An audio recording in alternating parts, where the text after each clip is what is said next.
This video is brought to you by Master Ficus. Like, I'm like the worst person ever, apparently, because I'm bad faith. Now, and I'll be blunt, I'm going into this with bad faith, because these guys are assholes. What is the issue is that throughout his video reaction, he engages in mild racism himself, calling Reva a clown person. Organized Chaos, or Bob, has a long and proud YouTube history that has culminated with posting stream clips of him being mad at people for being successful but not sharing his beliefs. But it wasn't always like this. Bob went to school for movies and writing, and even worked as a helper on set of some schlock horror film. Realistically, this is the best thing he's ever done. He went back to school for electromechanical engineering and started his YouTube channel the year of his graduation. For 6 years, Bob ran a critical slop channel. If he liked a movie, it must be good, and if he doesn't, it must be bad. The dead giveaway is when he compares two good movies, but he doesn't like one of them. His arguments degrade fast.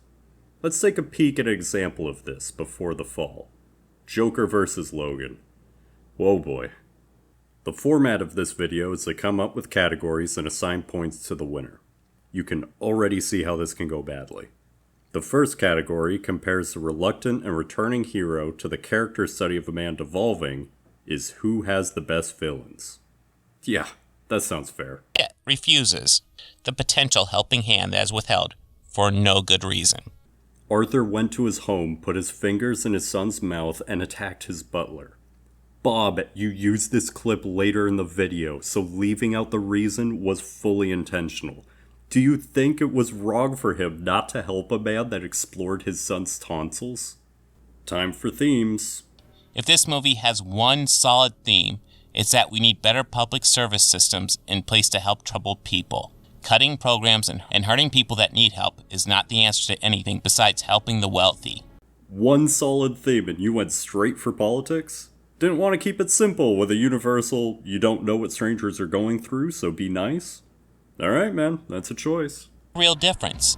In Logan, it is frequently shown to be the corporate influence on the world that is seen as literally poisoning society. In Joker, we only have Thomas Wayne as a corporate representative, and his influence is only noteworthy because he is rich and nothing else.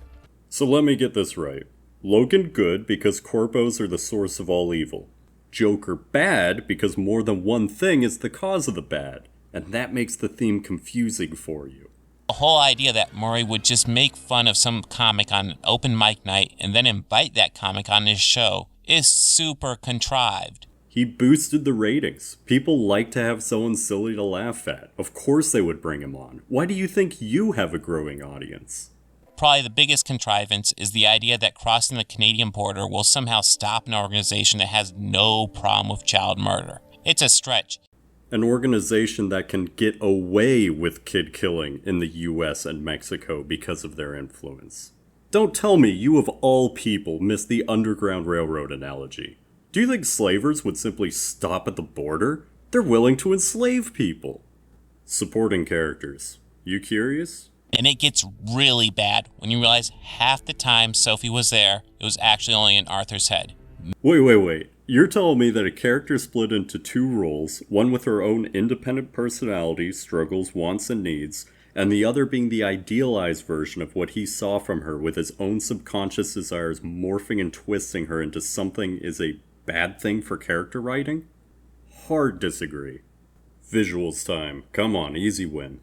Did this movie have anything to actually say about society? Surely a more grounded and realistic approach would have been a better use for a critique on the world we live in. As it is, it's a critique on a world Arthur lives in, which is clearly not our world. It's another example of how the movie pretends to be about things, yet isn't actually about anything because it takes pained efforts to separate itself from reality. What about your solid theme, Bob? Did you just forget you said that?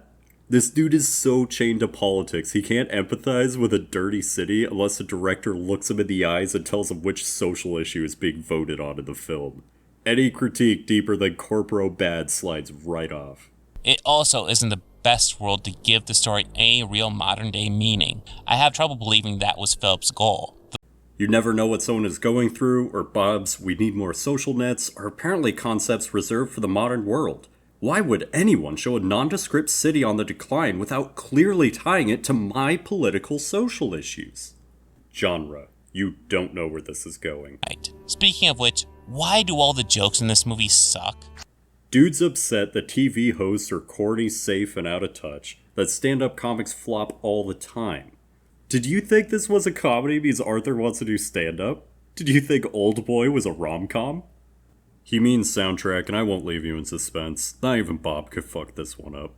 Oh boy, the protagonist. This is where it's going to get controversial. Phoenix is great, but Jackman literally had to take a character he has played as a hero for nearly 2 decades and figure out how to play him broken. Phoenix is in his own universe, so he had no standard to work with. His character was a blank slate for him to do with as he wished. He just had to play a broken man going insane.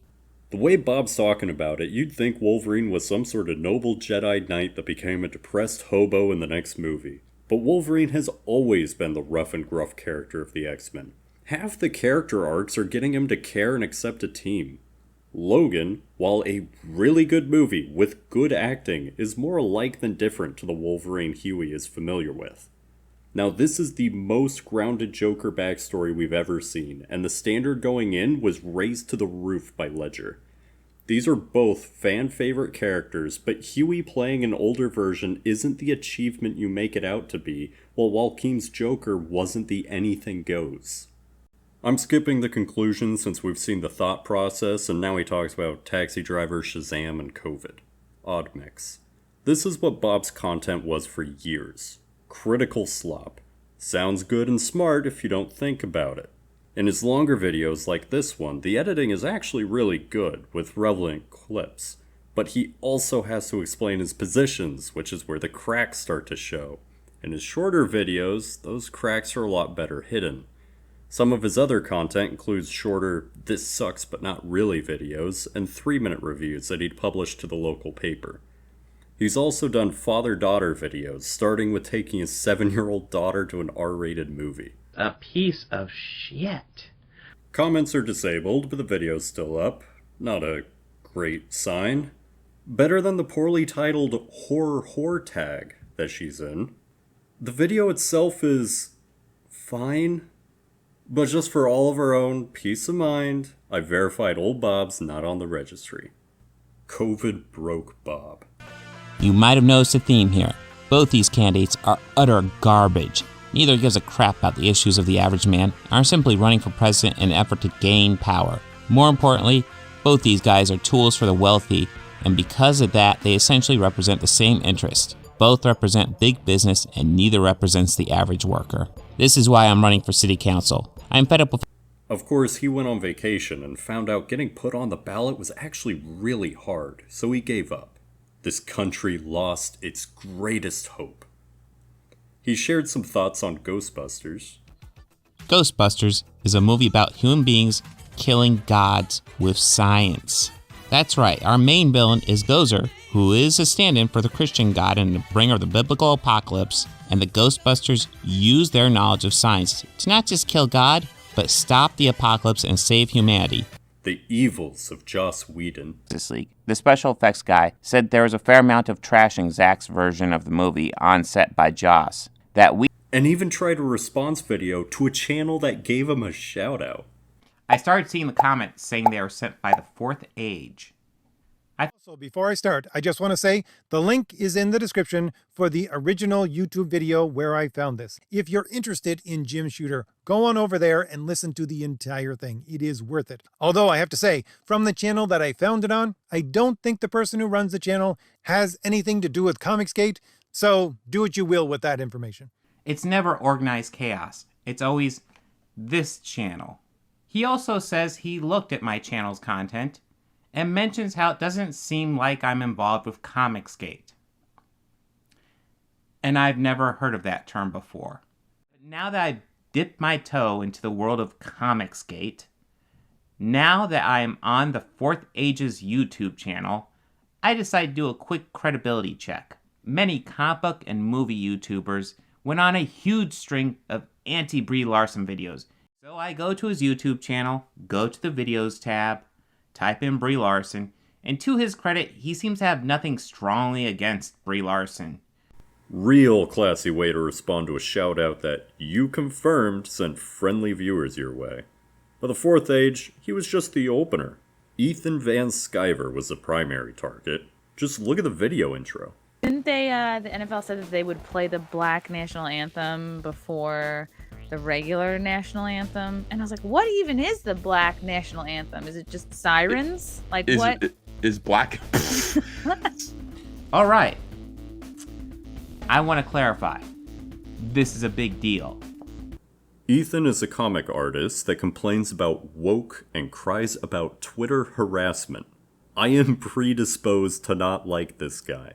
Bob argues, nuh-uh, you're just racist. He's a grifter because he crowdfunds. As for the big leaders of this movement, Richard Meyer and especially Ethan Van Sciver, these are disgusting human beings and outright grifters. Van Sciver is crowdfunding for his Cyberfog series, which is, by his admission, only selling about 12,000 copies a month. Bob, buddy, you aren't against crowdsourcing, are you? If the customer wants to pay more than average for an independent artist, that doesn't make it a grift. To call him a grifter, you have to show he's only holding these positions to sell a product. You can't just say he made money, therefore grift. The indie game market survives off this concept. And what upsets him the most? He then plays the video again, and I just can't get over how he's just hitting play on the computer screen and pointing a fucking camera on it. This guy has over 100,000 fucking subs, and he can't figure out screen capture software. I mean, holy fucking shit. Bobby, baby, you are a fat man that shakes the camera every time you breathe. He's an artist that uses a drawing pencil to point at things on the screen. One is endearing, the other is comical. You don't see me criticizing your editing. Glass houses, Bob. These drama videos are high-grade heroin for Bob. Ever since this moment of euphoric power tripping, Bob will be chasing that dragon wherever it goes. Although his fix would quickly devolve into stream clips. Live reactions to people he doesn't like is the majority of his content now. The comics arc isn't quite done yet, though. Bob would post 2 stream clips responding to Ethan. In the first, Ethan makes the very common argument that modern comics focus on virtue signaling and diversity for diversity's sake instead of character, and that the writing is suffering because of it. Now, I'm not big on comic books, so I don't know how true that is, but Bob uses Captain Marvel to argue against it. Very interesting. Captain Marvel. This is a flawless character, and the reason... Flawless? Flawless? Flawless. Okay, so she has been a fighter for the Kree Empire, only to find out the Kree Empire are the villains the whole time. Now, I do agree, the movie didn't really deliver that revelation as well as possible, but flawless? So what Bob just described there was a plot point, not a character flaw. She was fighting for the baddies because they took advantage of her amnesia to make her think they were the good guys. Then she learned the truth, she fought for the good guys. This isn't a condition inherent to the character, or a code, or a weakness. This is a character that was working under bad intel, then worked under good intel. This is also one of the few times Bob tries to respond to the argument. Usually he just kicks a straw man.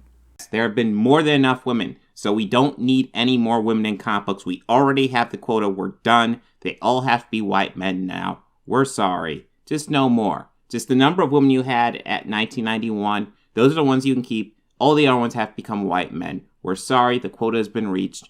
That's what we're going to be doing now. Jesus Christ. You suggest just everybody be a white guy. That's how we solve an issue of poor writing. All the poor writing will go away if they're all white guys. Right? Right?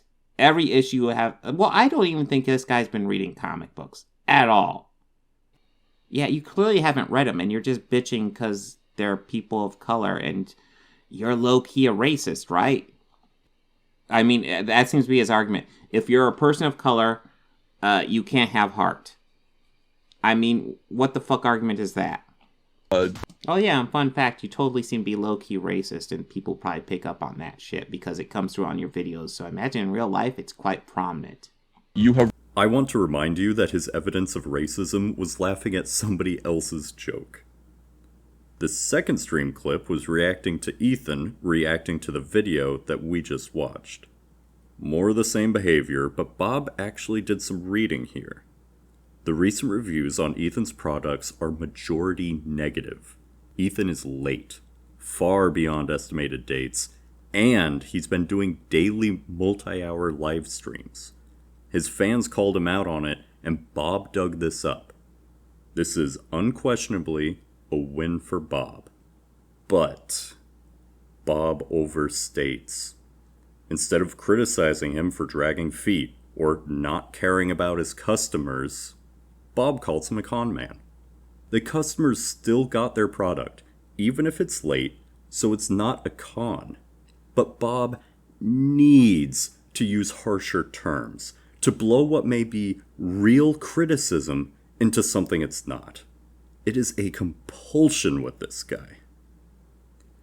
The actual video response section starts off strong with 5 minutes straight of muted audio.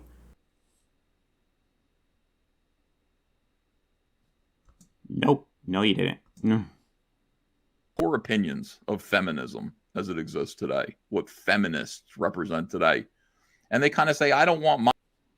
So we have to make I'm not a comic book creator. Comic books have to be made to suit everybody, even if they have essentially weird opinions on things.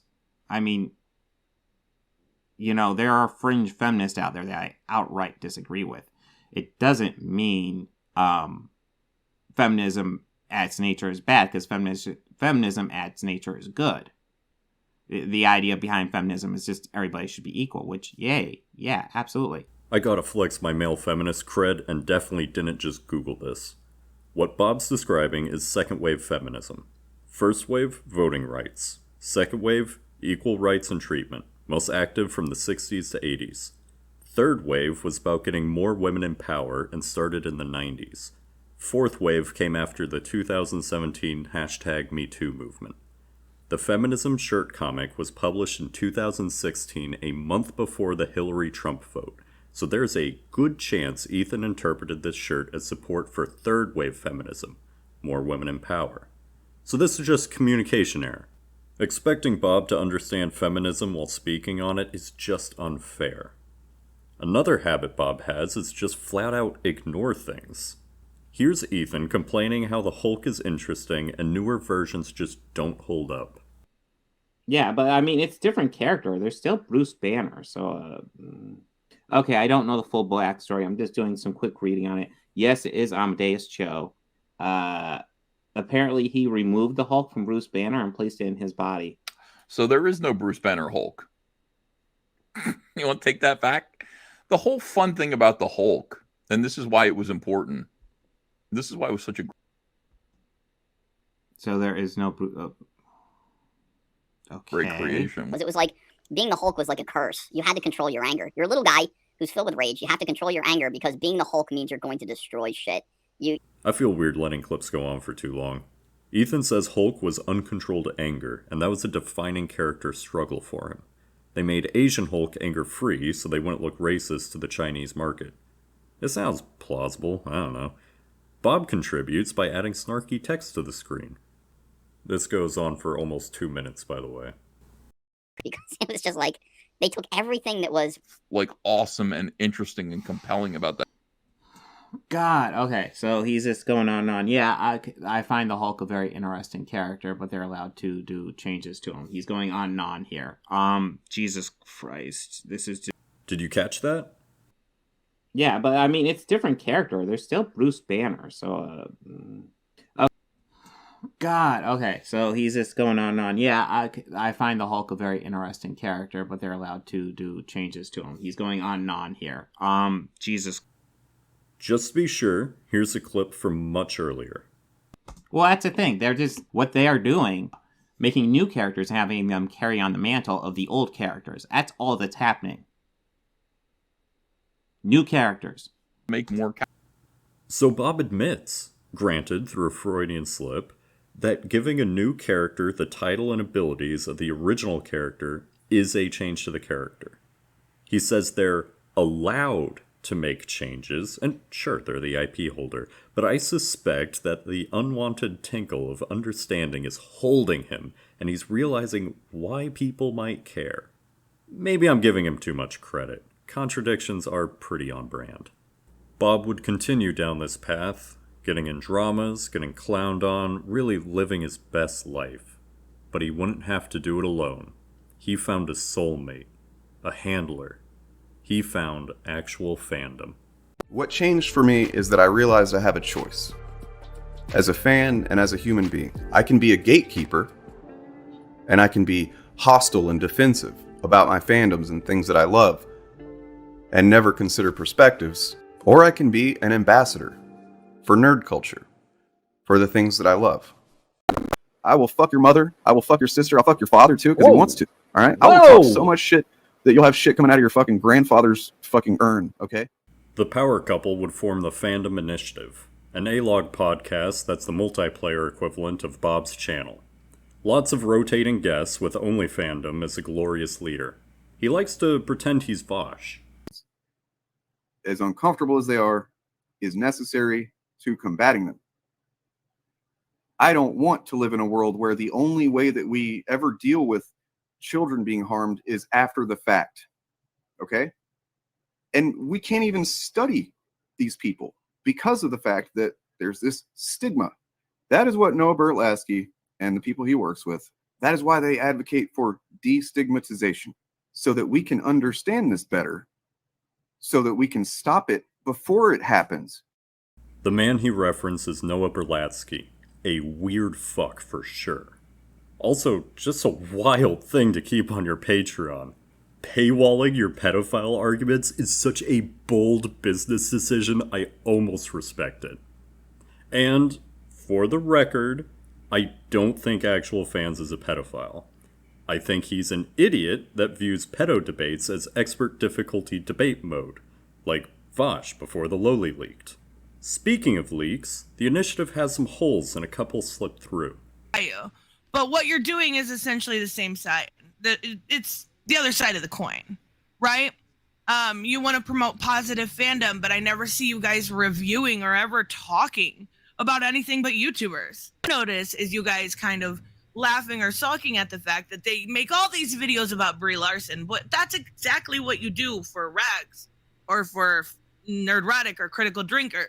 You've made your content based around that and then make fun of them for doing the same thing.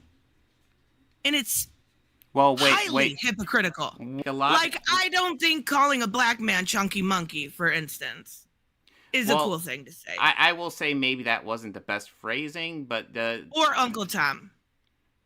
Well, I don't know. You realize how many videos you would have made if that was said by them?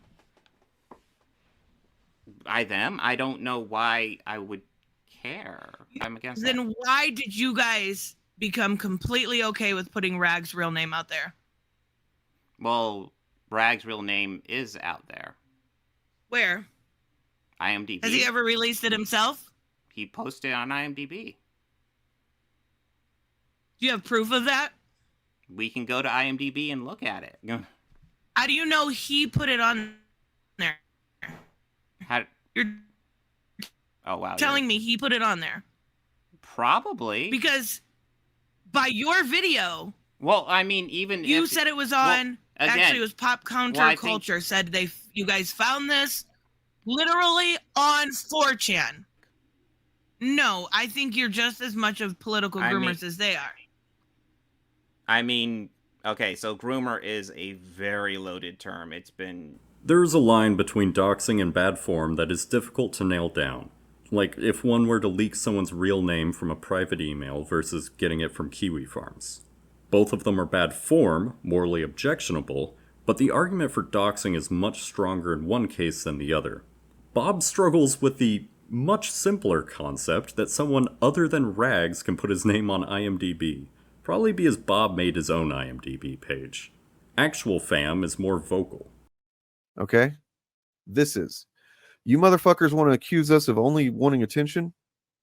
Fine. Fine. We've kind of thrown in the towel on trying to have a conversation with you anyway. So at this point, got nothing to lose. Now I'm just trying to get attention. Like, you could basically be my little fat stepson. You know, my wall-eyed fat stepson who fucking thinks he's smarter than he is and deserves a good fucking pop in the mouth. You know? That's me trying to get attention. And so I decided I don't fucking care anymore, man. Like, you know, maybe I lose some respect from some of my regular audience for this, but like... Antfan argues that it's not doxing because of his journalistic background. I speak from a position of authority as a recreational enjoyer of the journalistic art of photographing women from a panel van when I say that journalists are sanctioned voyeurs and should not be looked to when developing your moral standards for privacy. Their reasoning for putting the names and faces of Rags and Mahler in videos and thumbnails for 2 years is that it would upset them. There is no media take, hypocrisy, or bigotry that can be exposed by plastering their real names and faces. This is simply a power move that fits the vibe of a DMV worker on weekend shift. Elephant in the room. How can I criticize them for this when I'm showing Bob's resume?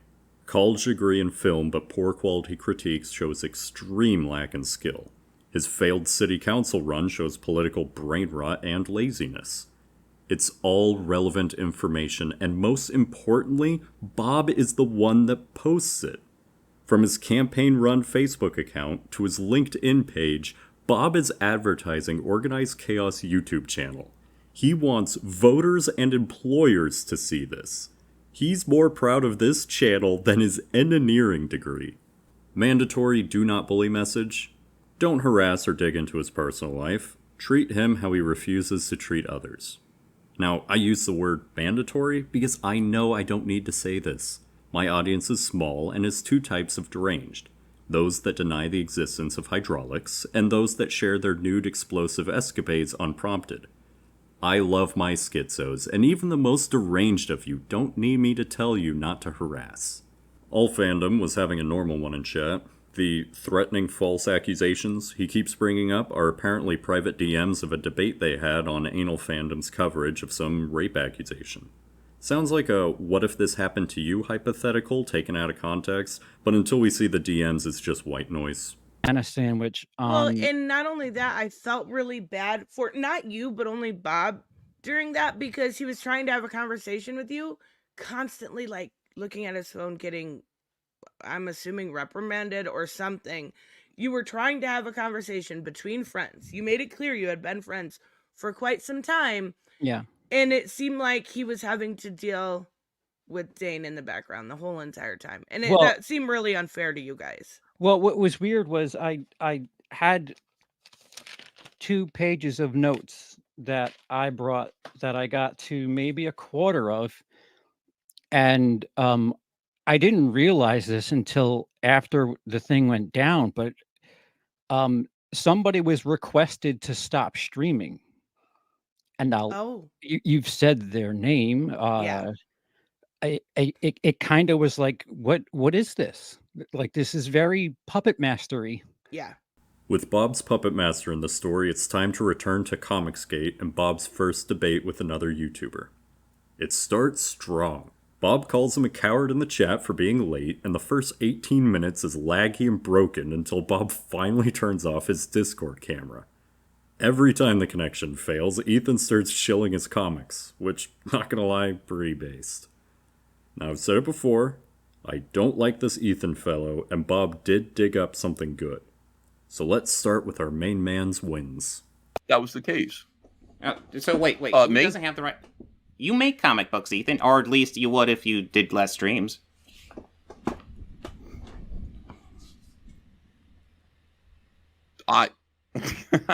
Robert, I want to introduce you to Cyberfrog 2 Wrecked Planet. That's it. In an almost 2-hour debate, Bob uses the one solid argument he found once as an offhand remark. Ethan dodged, and it's never brought up again. Bob's need to make overstated claims carries over to debates as well, and it's really frustrating to watch our protagonist miss the layup in favor of something bigger that he can't prove. Let's move on. Bob makes baseless assertions.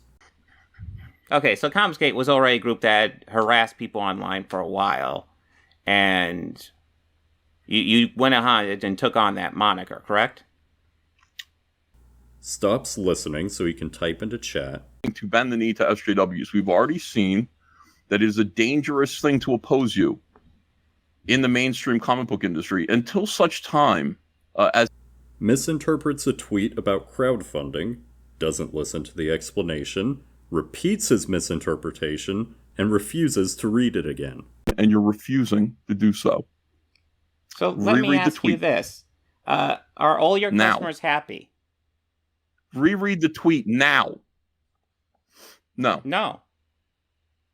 Some are impatient. They're angry. Now reread the tweet, Robert. No. Reread it. No. Why? Because you're demanding it now. Okay. Because... Believes soy is a homophobic slur. But they still want to use the kind of word that means lame, the way gay used to, but it no longer does. So...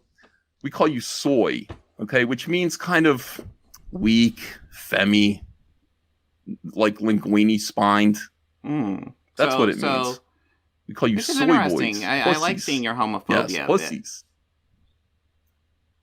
I just told you why it wasn't homophobia. Soy is about... And then you did homophobia, dude. replacing that to avoid homophobia. Oh, no, I didn't. So if we just use... I said in the old days, people said gay, but they didn't mean homosexual. They meant lame. So it's always a dog whistle for homophobia. Man, what is up with this trend of lolcows thinking gay people are all feminine? Right. Calls the man with a wife and kids an incel. Argument? No, my chat wants to call you an incel. Text. I mean, it's not inaccurate, but I mean, we're done. I've got my point across. And ends the debate on the dead husband argument. A classic. How do you feel about the stuff with Marsha? I don't remember the last name. But when you guys were trying to depict her deceased husband as Comicsgate, how do you feel about that? And she said don't. Oh, sure. Thank you. Yeah, let me explain what happened there. Are you going to listen? Robert, I'll answer this if you'll please listen. Mm-hmm. Will you listen? Yes. Okay. So what happened was I was in a live stream. Now, I knew Darwin Cook very well. You're talking about Marsha Cook. Darwin Cook, that's it. I knew Darwin Cook very well, but not as well as Billy Tucci did. Billy Tucci was his best friend. You know who Billy Tucci is? No. Do you know William Tucci of She? You don't... This takes half an hour.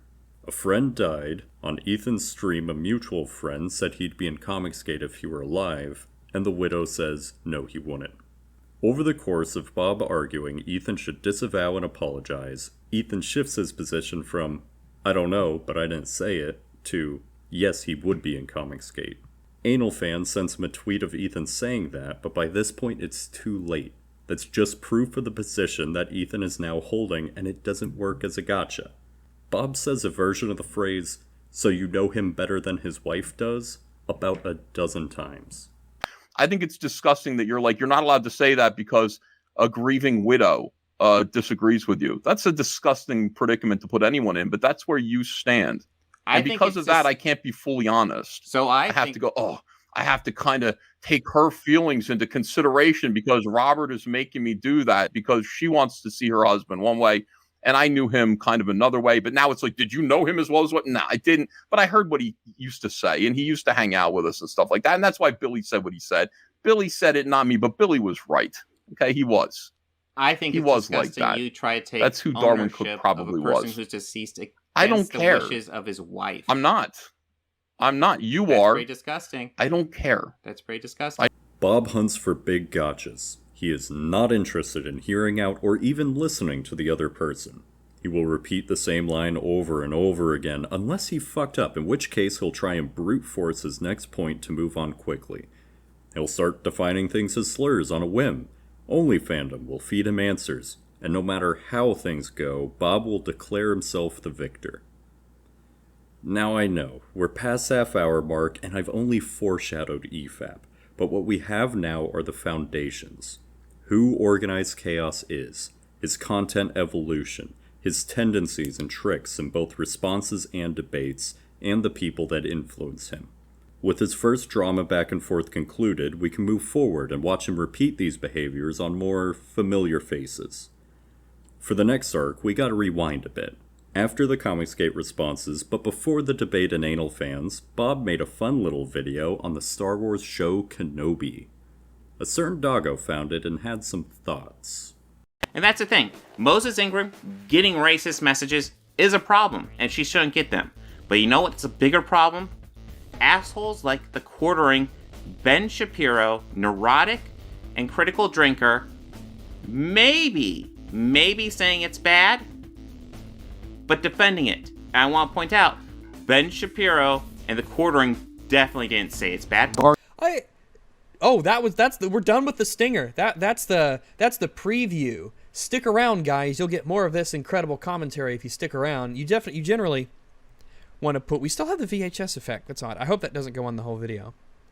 Generally, you want to put the really good stuff, the really meaty, interesting stuff up at the front, so that people feel the desire to, like, oh, how did we arrive here? I cannot wait to see more of this kind of commentary. But Bias on the table? Rags is a furry, therefore degenerate, but he ain't hurting no one, so who cares? And I find him really annoying sometimes, but on the whole, he makes good content. To Bob's credit, over 2/3 of his video is actually about the show and not racisms. So let's start with Bob's wins. Well, win. Singular. Again. yeah, that's true. That is true. They didn't have to show that.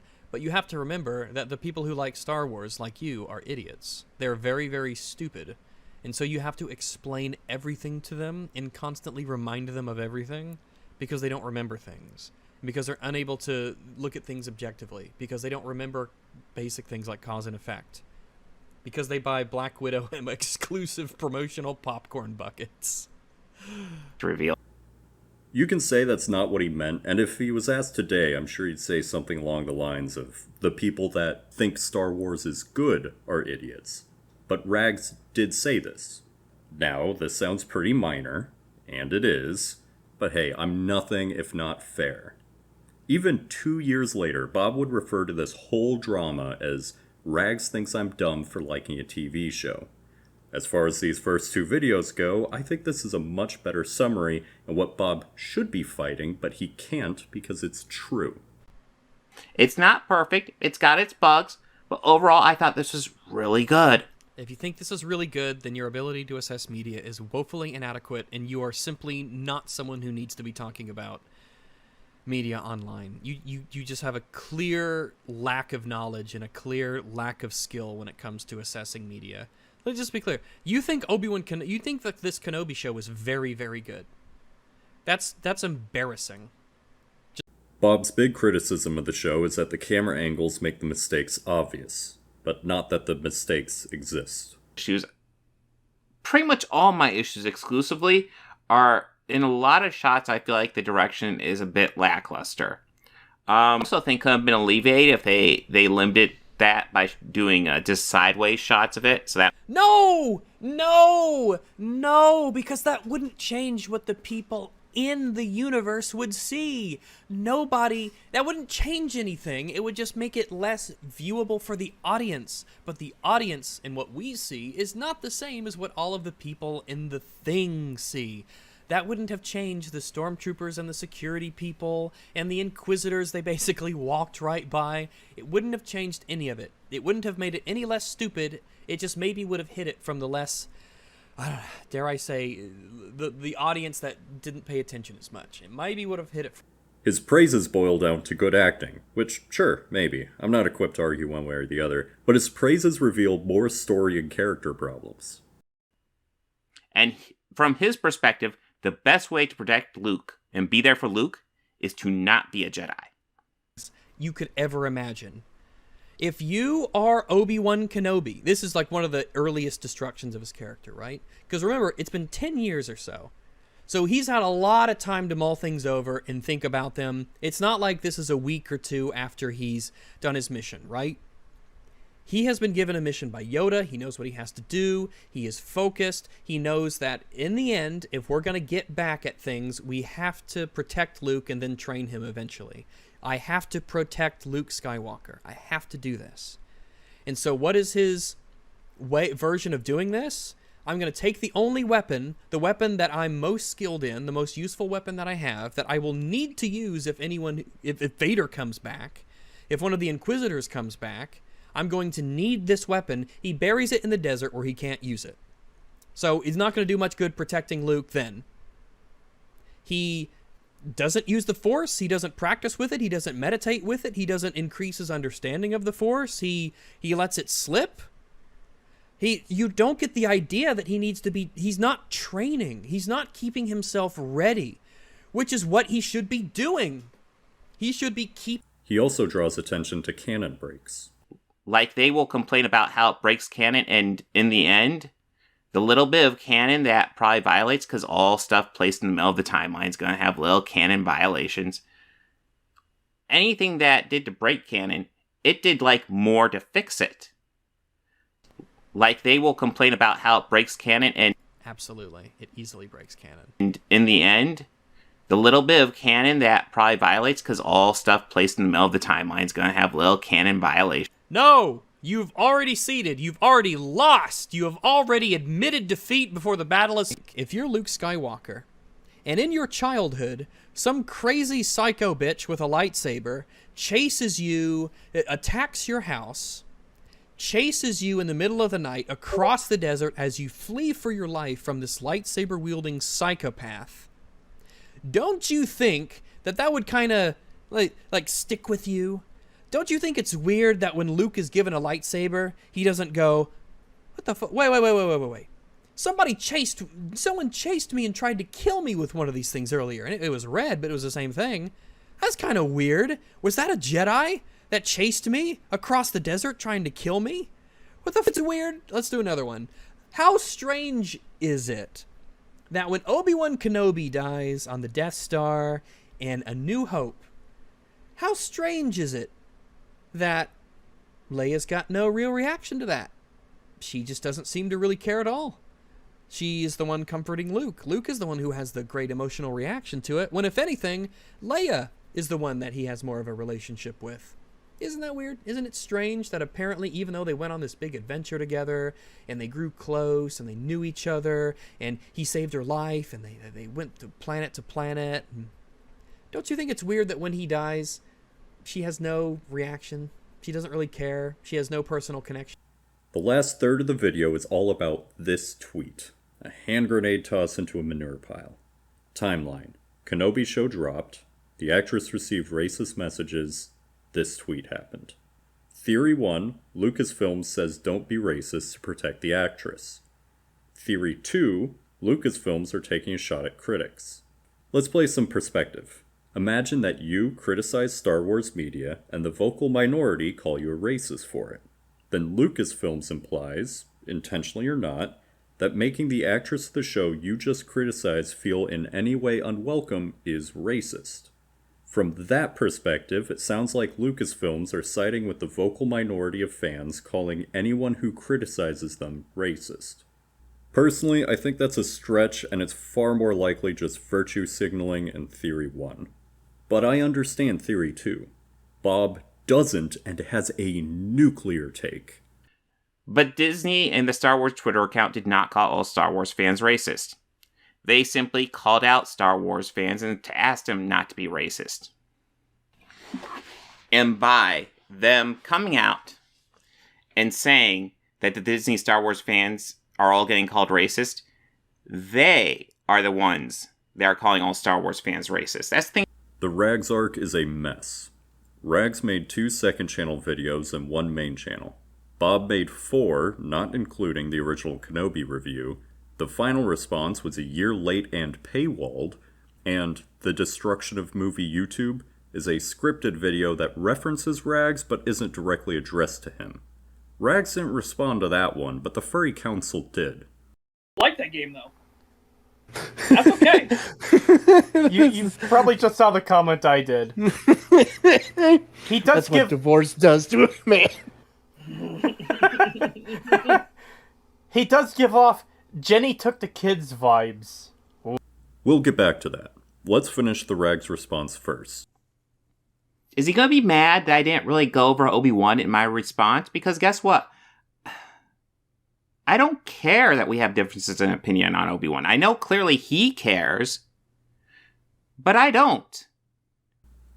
Always a red flag when two creators in a genre, movies, swords, history, whatever, get into a beef and one immediately deflects the focus to another topic like politics or toxicity. Shows they don't care about their genre very much, or they know they're wrong, so they change the nature of the debate to something they're more confident in. Bob gives 2.5 arguments defending the show. First, he claims Rags nitpicks everything and plays clips without commentary to prove this. Rags then proceeds to do what many YouTubers do and nitpick every single element of Obi-Wan Kenobi ad nauseum, to the point of ridiculousness. But yeah, this is in that 2 to 3 range like a lot of sludge stuff is. Between the continuity breaks, pretty much every character being assassinated, just a total abandonment of logic and sense. When Rags explains nitpicks to the man with a film degree, he gives no response until Rags says Obi-Wan letting Vader live is a character problem. Bob interprets this as Rags wants Obi-Wan to kill Vader, which would be a canon break, and skips ahead without ever addressing the nitpick argument. Alright, I'm not nitpicking. To be clear, mate, we are clearly operating on different definitions of nitpick. I will clarify. What is a nitpick? To me, a nitpick is a valid criticism that of a piece of media, like a story or whatnot, a production, that ultimately does not impact the plot or the characters. So maybe a little bit of a continuity error in the background, or maybe there's some editing mistake, or maybe maybe an extra is wearing jeans in the Middle Ages or something like that. Little bitty things, right? Just little things that you point out. It's like, that's wrong, that should be changed, but ultimately it's not a big deal. Maybe part of a set that isn't painted, something like that. The things that I talked about are specific canon breaks. They are inconsistencies in the story. They create plot holes within the continuity of Star Wars, or they are the assassination of characters, like Obi-Wan allowing Darth Vader to live at the end, or... Yes. How does it not break canon? How does that not break canon if he kills Darth Vader at the end? Wouldn't that... If you're curious about what was skipped, here you go. They're the assassination of characters, like Obi-Wan allowing Darth Vader to live at the end, or using an innocent person as a human meat shield, right? Have massive consequences to the story that would be unfolding. That's just an example. That's not a nitpick. That's huge. We can clearly see Bob has pre-watched this, and he leans forward to skip ahead before Rags even mentions Vader. So Bob knew and hid this from his audience. I guess he wasn't confident he could defend Obi-Wan using meat shields. I guess that would make his dodge to canon even more obvious. Bob's second argument is about lightsabers. He does that thing where he plays a clip without explaining anything as a gotcha, but the clip isn't actually a counter to what's being said. Also, he pitches Rag's voice for some reason. You don't get the feeling that this is actually a lightsaber. When you go back to the prequels in particular, and you see how easily that lightsaber slashes through robots and droids, how it just cuts them to pieces and it goes right through them, how it melts doors. And then you watch this. It's such a sanitized kind of version of what the lightsaber is and what it's supposed to be doing. It's a trend for modern Star Wars defenders to shit on the originals to lower the bar for what is good. Rags referenced the prequels. Bob showed a particularly egregious example from the OT, which, even still, with maybe one exception, they all died in one hit. Because 40 years ago the choreography was poor at times and didn't show bisected bodies, that means modern Star Wars fights shouldn't even try to approach what was done in the prequels. The 2.5 argument is about Obi-Wan's death in A New Hope. I think there's an aspect of Obi-Wan who allows himself to be killed by Vader so that it further motivates Luke to kill Vader himself. Wow, I did not think Obi-Wan was doing that in the hope that it would get Luke to kill his father. I don't think he knew that far ahead that would be asked of him. Jesus Christ. How bloodthirsty of Obi-Wan. This overdramatic pearl clutching sends me into a bestial rage. Like how a crying baby triggers a natural caregiver response. Something hardwired into my DNA tells me this man is a threat to our tribe's survival. Darth Vader is the right-hand man to the Emperor. He is the enforcer of the Empire's military arm. He ordered the destruction of a planet. Obi-Wan is fighting a war that must be won. It is not fucked up to think he wants to win. Now that's it for show defenses. The rest is racisms. Essentially 2 arguments. The first is that tweet. Bob says you need to call out racism. But if you do that, then you can't call Disney racist because that's whataboutism and implies racism is okay. Then he shows clips of people doing that. What Bob is missing is that theory 2 I mentioned, Disney implying haters are all racist. Showing Disney's racist acts is to show that this is not a genuine statement from Disney, and this bolsters their theory. Which also bolsters my theory that this is just hollow virtue signaling.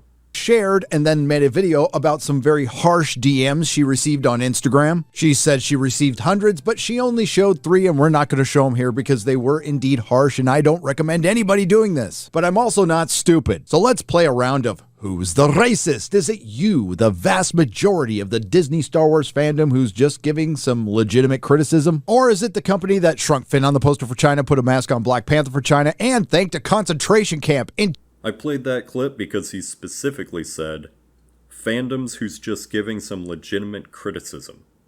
Bob said they were calling all fans racist, but this clip is from Bob's video.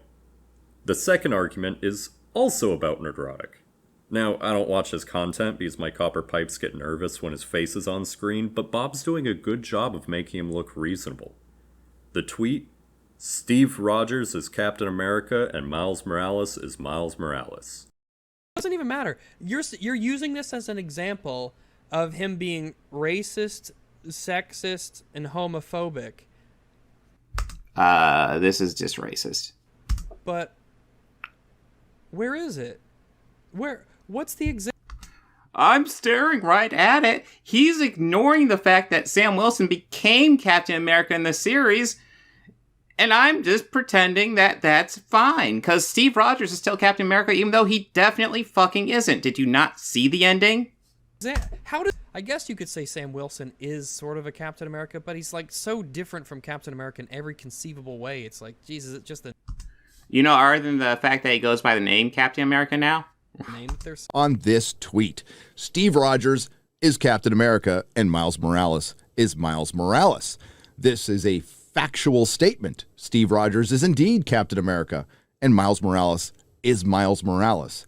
I put this on Twitter because it brings a lot of morons to the yard who like to project their hate and vitriol on factual statements, and it really just exposes how stupid Twitter can be. This statement does not say that Sam Wilson isn't a Captain America. It doesn't say John Walker isn't a Captain America, or Isaiah Bradley, who was retconned as the first Captain America, isn't a Captain America. It doesn't say that Bucky Barnes isn't a Captain America. It just says Steve Rogers is Captain America, and the same goes with Miles Morales. He is indeed, again, Miles Morales. He's also a Spider-Man, but in the cultural zeitgeist, Steve Rogers is Captain America. I'm a Death of the Author extremist. Death of the Author is a concept of separating the art from the artist so it can be interpreted and judged on its own merits without the creator's interference.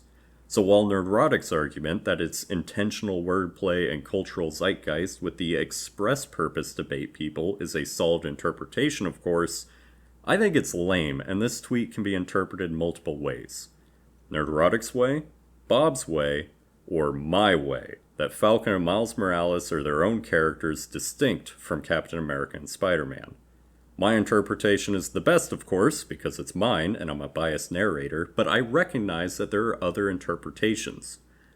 Bob doesn't and holds the position that anyone that disagrees with a show or movie calling the heroes different names must be doing it because they're racist. that their interpretations must be lies. That's it for the big stuff, but a couple fun details. Bob makes up a standard as a weapon, then breaks it. He also doesn't know who Joel Egerton is. They didn't give Joel Egerton that much to do, but what he did have to do, he did a great job. Let me look up Joel Egerton. Just...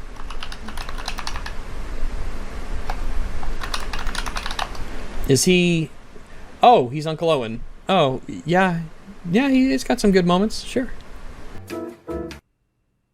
Red Guardian. All right, but remember that thing you told me about Joel Egerton. He's Red Guardian. Jesus Christ. Oh my god, my brain was cramping on that. Anyways, I thought he did a good job. Florence Pugh as her sister, Yelena, was great. Rachel Weisz was great. Rachel Weisz. Remember that thing you told me about Joel Egerton, though. And gives us the most iconic 8-second clip that the Organized Chaos channel is best known for. What is the issue is that throughout his video reaction, he engages in mild racism himself, calling Riva a clown person. Clown person and soy are slurs. Uncle Tom is okay, though. I am now going to non-consensually inject you with politics. Hey, you want to talk about Disney? Sure, let's talk about Disney, but you know what? I think you need to talk with Nerdrotic. Clearly, he supports the Don't Say Gay bill. Talk to him about it. He thinks gay people shouldn't be allowed to be teachers. That is complete bullshit. That is not what the bill says. Parents must be informed and no teaching orientation to third graders.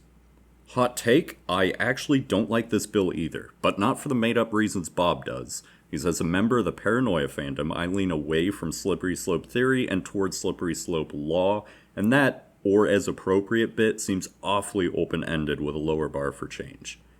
I say this to show that while Bob went crazy because of politics, it doesn't mean he's any better at it than his film criticism.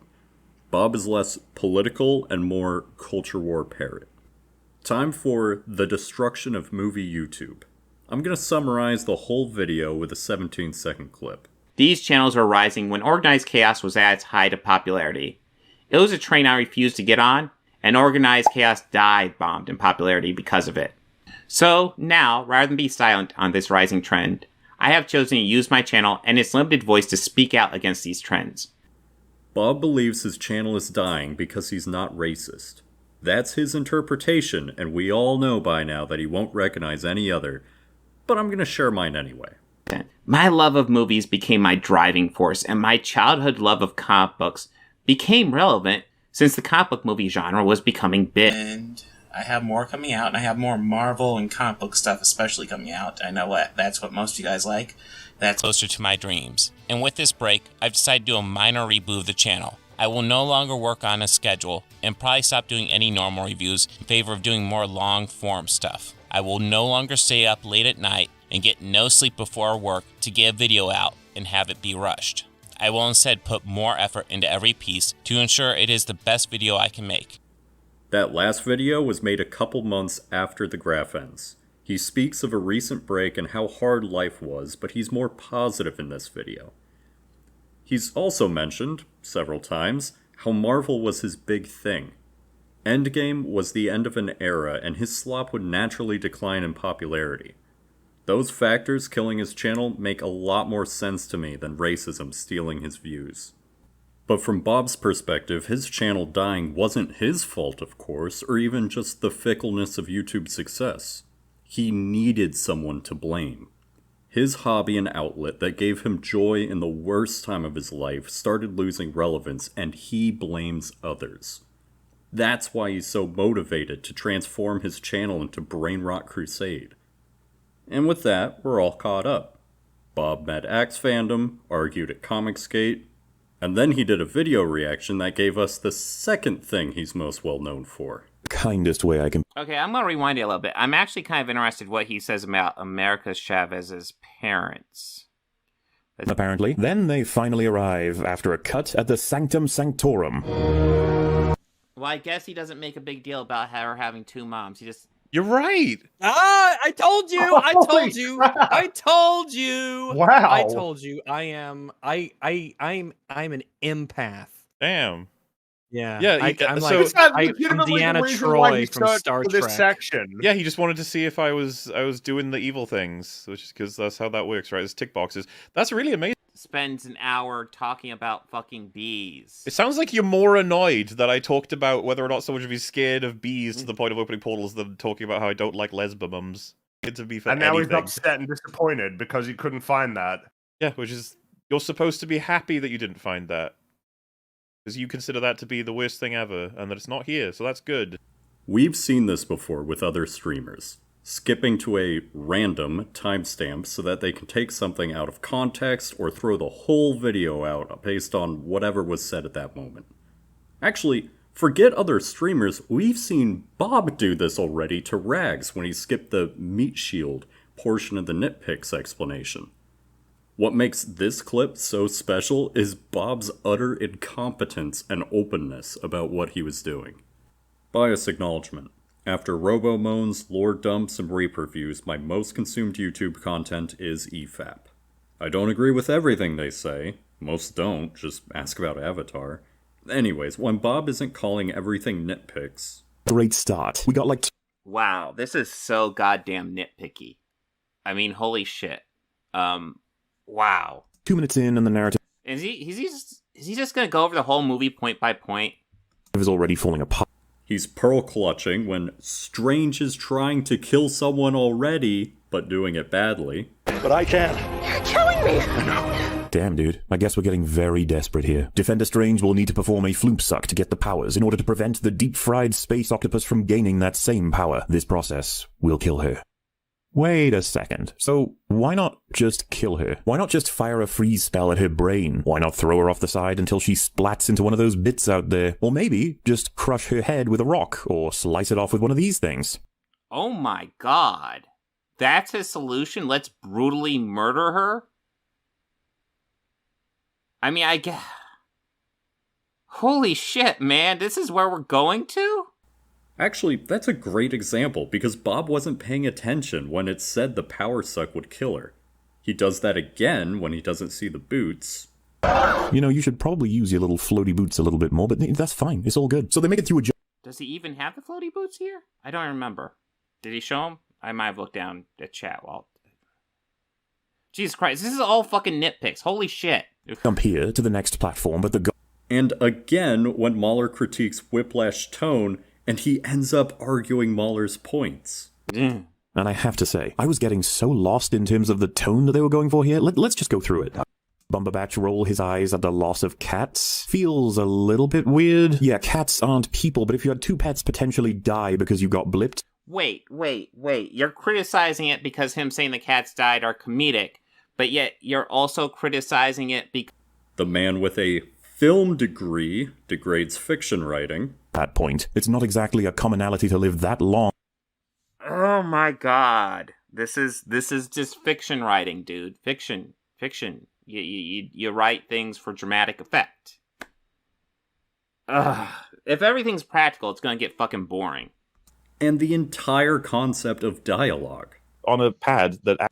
Okay, so their brilliant idea instead of the... Okay, so the memory store thing is a bit clunky. It could have been done better. But it's obviously done for visual storytelling. His solution is just have a dialogue exchange. Really? You think that's going to be better on a visual medium? That's your brilliant idea. That's brilliant, man. Activates memory. This dialogue argument gets repeated, and it is baffling. As a camera guy and an enthusiast with a degree in it, maybe he wouldn't understand the draw of double meanings and nuance and the other stuff that can make dialogue interesting. But as a camera guy, I did expect him to understand shot placement, lighting, and all of that can transform a dialogue scene with new meaning and emotion that wouldn't exist in a standard shot. He says all this to defend the memory store, by the way. When you walk past, it takes a private memory and displays it to the public without your consent. EFAP have privacy and moral objections. But as we establish, Bob and his husband don't understand privacy, so he makes an oddly capitalist argument. The new Well, form of shit, I'd people do watching. It plays for like everyone who's in the vicinity, and it happens by accident. No, that's my big thing. You'd think it would be a thing, like, if you pay for it, you'd have to, like, you know, pay for it to activate it, because it just seems like they just step on it, and then if they run away, they get it for free, right? Since we're on business practices, let's take a sneak peek at his Alastor response.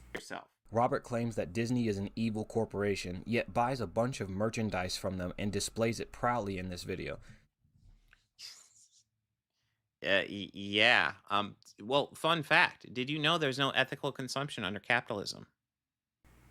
There's no ethical consumption under capitalism is a phrase that essentially means that at some point from resource acquisition to in the customer's hands, someone was mistreated or something unethical occurred.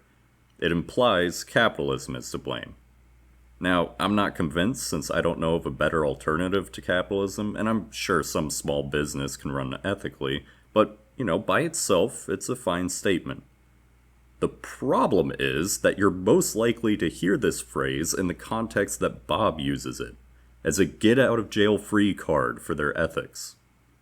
Let's say there are two candy bars. One is $1.50 and follows all OSHA standards but doesn't offer their employees dental. The other is $1 but recycles their slave labor as orphan meat to fund their ethno-state.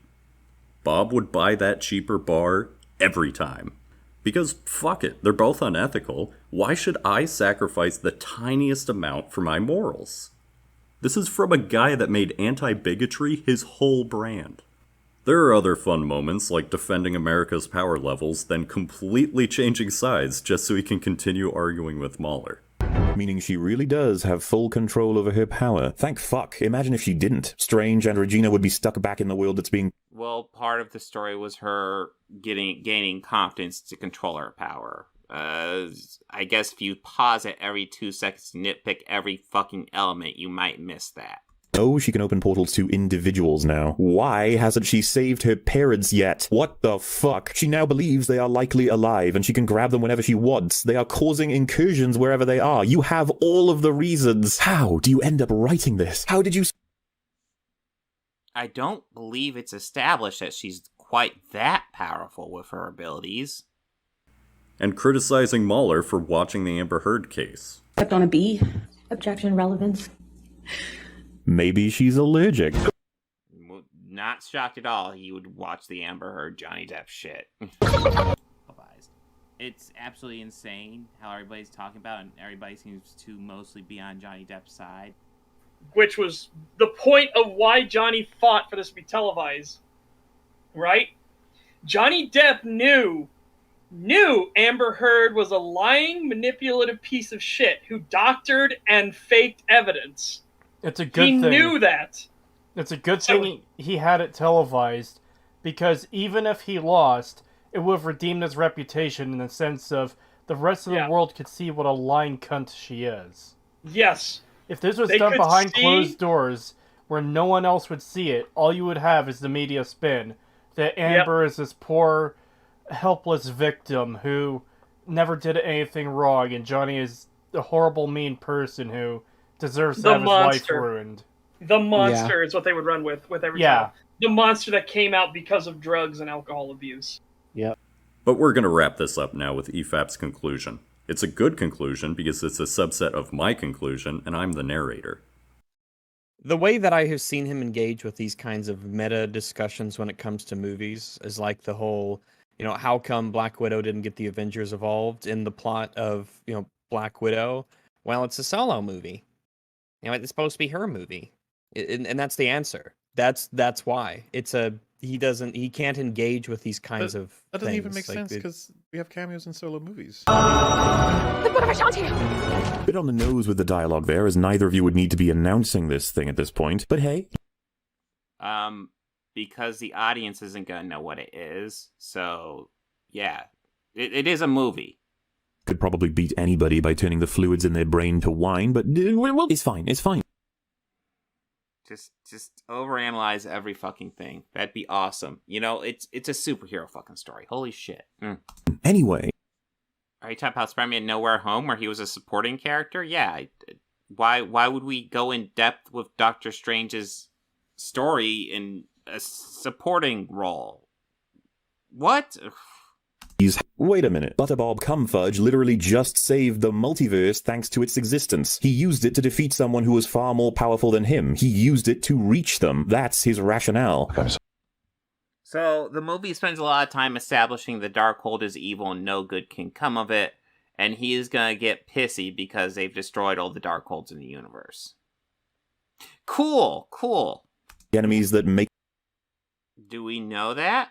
Perhaps this was the only one that was made, and then... Fuck, man, it's magic. It's superhero logic. Jesus. No, it gets wonky. It's comic book universe, dude. Yes, it happens in comic book storylines. Okay? Kind of like... Bob does not recognize interpretations can be different than his own. When it comes to media, whatever the film says is now the only interpretation. If a film is missing character motivations or world building, that's fine because it's a sequel or standalone or fiction or whatever and doesn't need it. A book can't be used for good because the movie explicitly said it was bad. Doesn't matter that it was used to save the multiverse. Sam Wilson is Captain America because the movie said so. Any arguments to the contrary are lies and racist. It's okay that characters do things that hurt themselves or others that go against their character because it's just fiction, guys. EFAP218, highly recommend. Up next, Eric July. This whole thing kicked off because Eric called someone autistic in a Twitter beef. The power couple are very consistent. If they have a standard, they will break it. Here's actual fan insulting Mahler for being autistic, and Bob pulling a no offense but to Little Splatoon. You know, he's you know, that's a little insult towards people with autism that he's thrown out there. And the way with him being super pedantic, I suspect he might be a bit autistic, and I don't mean that to be negative. I mean that to be just an observation. And I think it's absolutely bizarre to throw it out as an insult where you are sitting here doing an hour and a half nitpick of Godzilla XCOM. If I were trying to be nice to acoustics, I wouldn't diagnose my mortal foes by tying pedantic, long, and nitpicky to autism. In this debate, just like Comicsgate, Bob tries to force assertions. Yeah, no, it's kind of obvious. So, like, I understand. So, okay, somebody's autistic, so you handle them differently. Why do you feel the need to point out that they're autistic on a public platform where you know you have followers that will go after them for that? So you see autistic people differently then? You see them as less? Yes, absolutely. I 100% see autistic people differently than I would see non-autistic people. I mean, that's why they're autistic and other people aren't autistic. There's a differentiation there. There's something that comes with it. It's not just a fluff, catch-all word. Yes, absolutely. I would treat someone differently if they have autism versus if they don't, especially in how if I'm going to try to have a honest dialogue with that person and I want to convey a message and I want to understand that person, I should be patient with this individual, far more patient than I would be if someone was not autistic. So absolutely, yes, I would handle that person differently. That's explicitly what it is that I said. You have to adjust. So your whole argument right now is essentially you're going to treat them as less than, their opinion is less because they're autistic. No, that's what you said. And please don't put words in my mouth. That's not my argument. Downplays racial slurs if the target is someone he dislikes. I am telling you, it's factual. You can look it up yourself. That the first tweet in this person's thread, they disrespected me. What'd they say? Is that something that what they call me a clown? Okay. Are you familiar with the concept of punching up and punching down? That I can you please answer the question?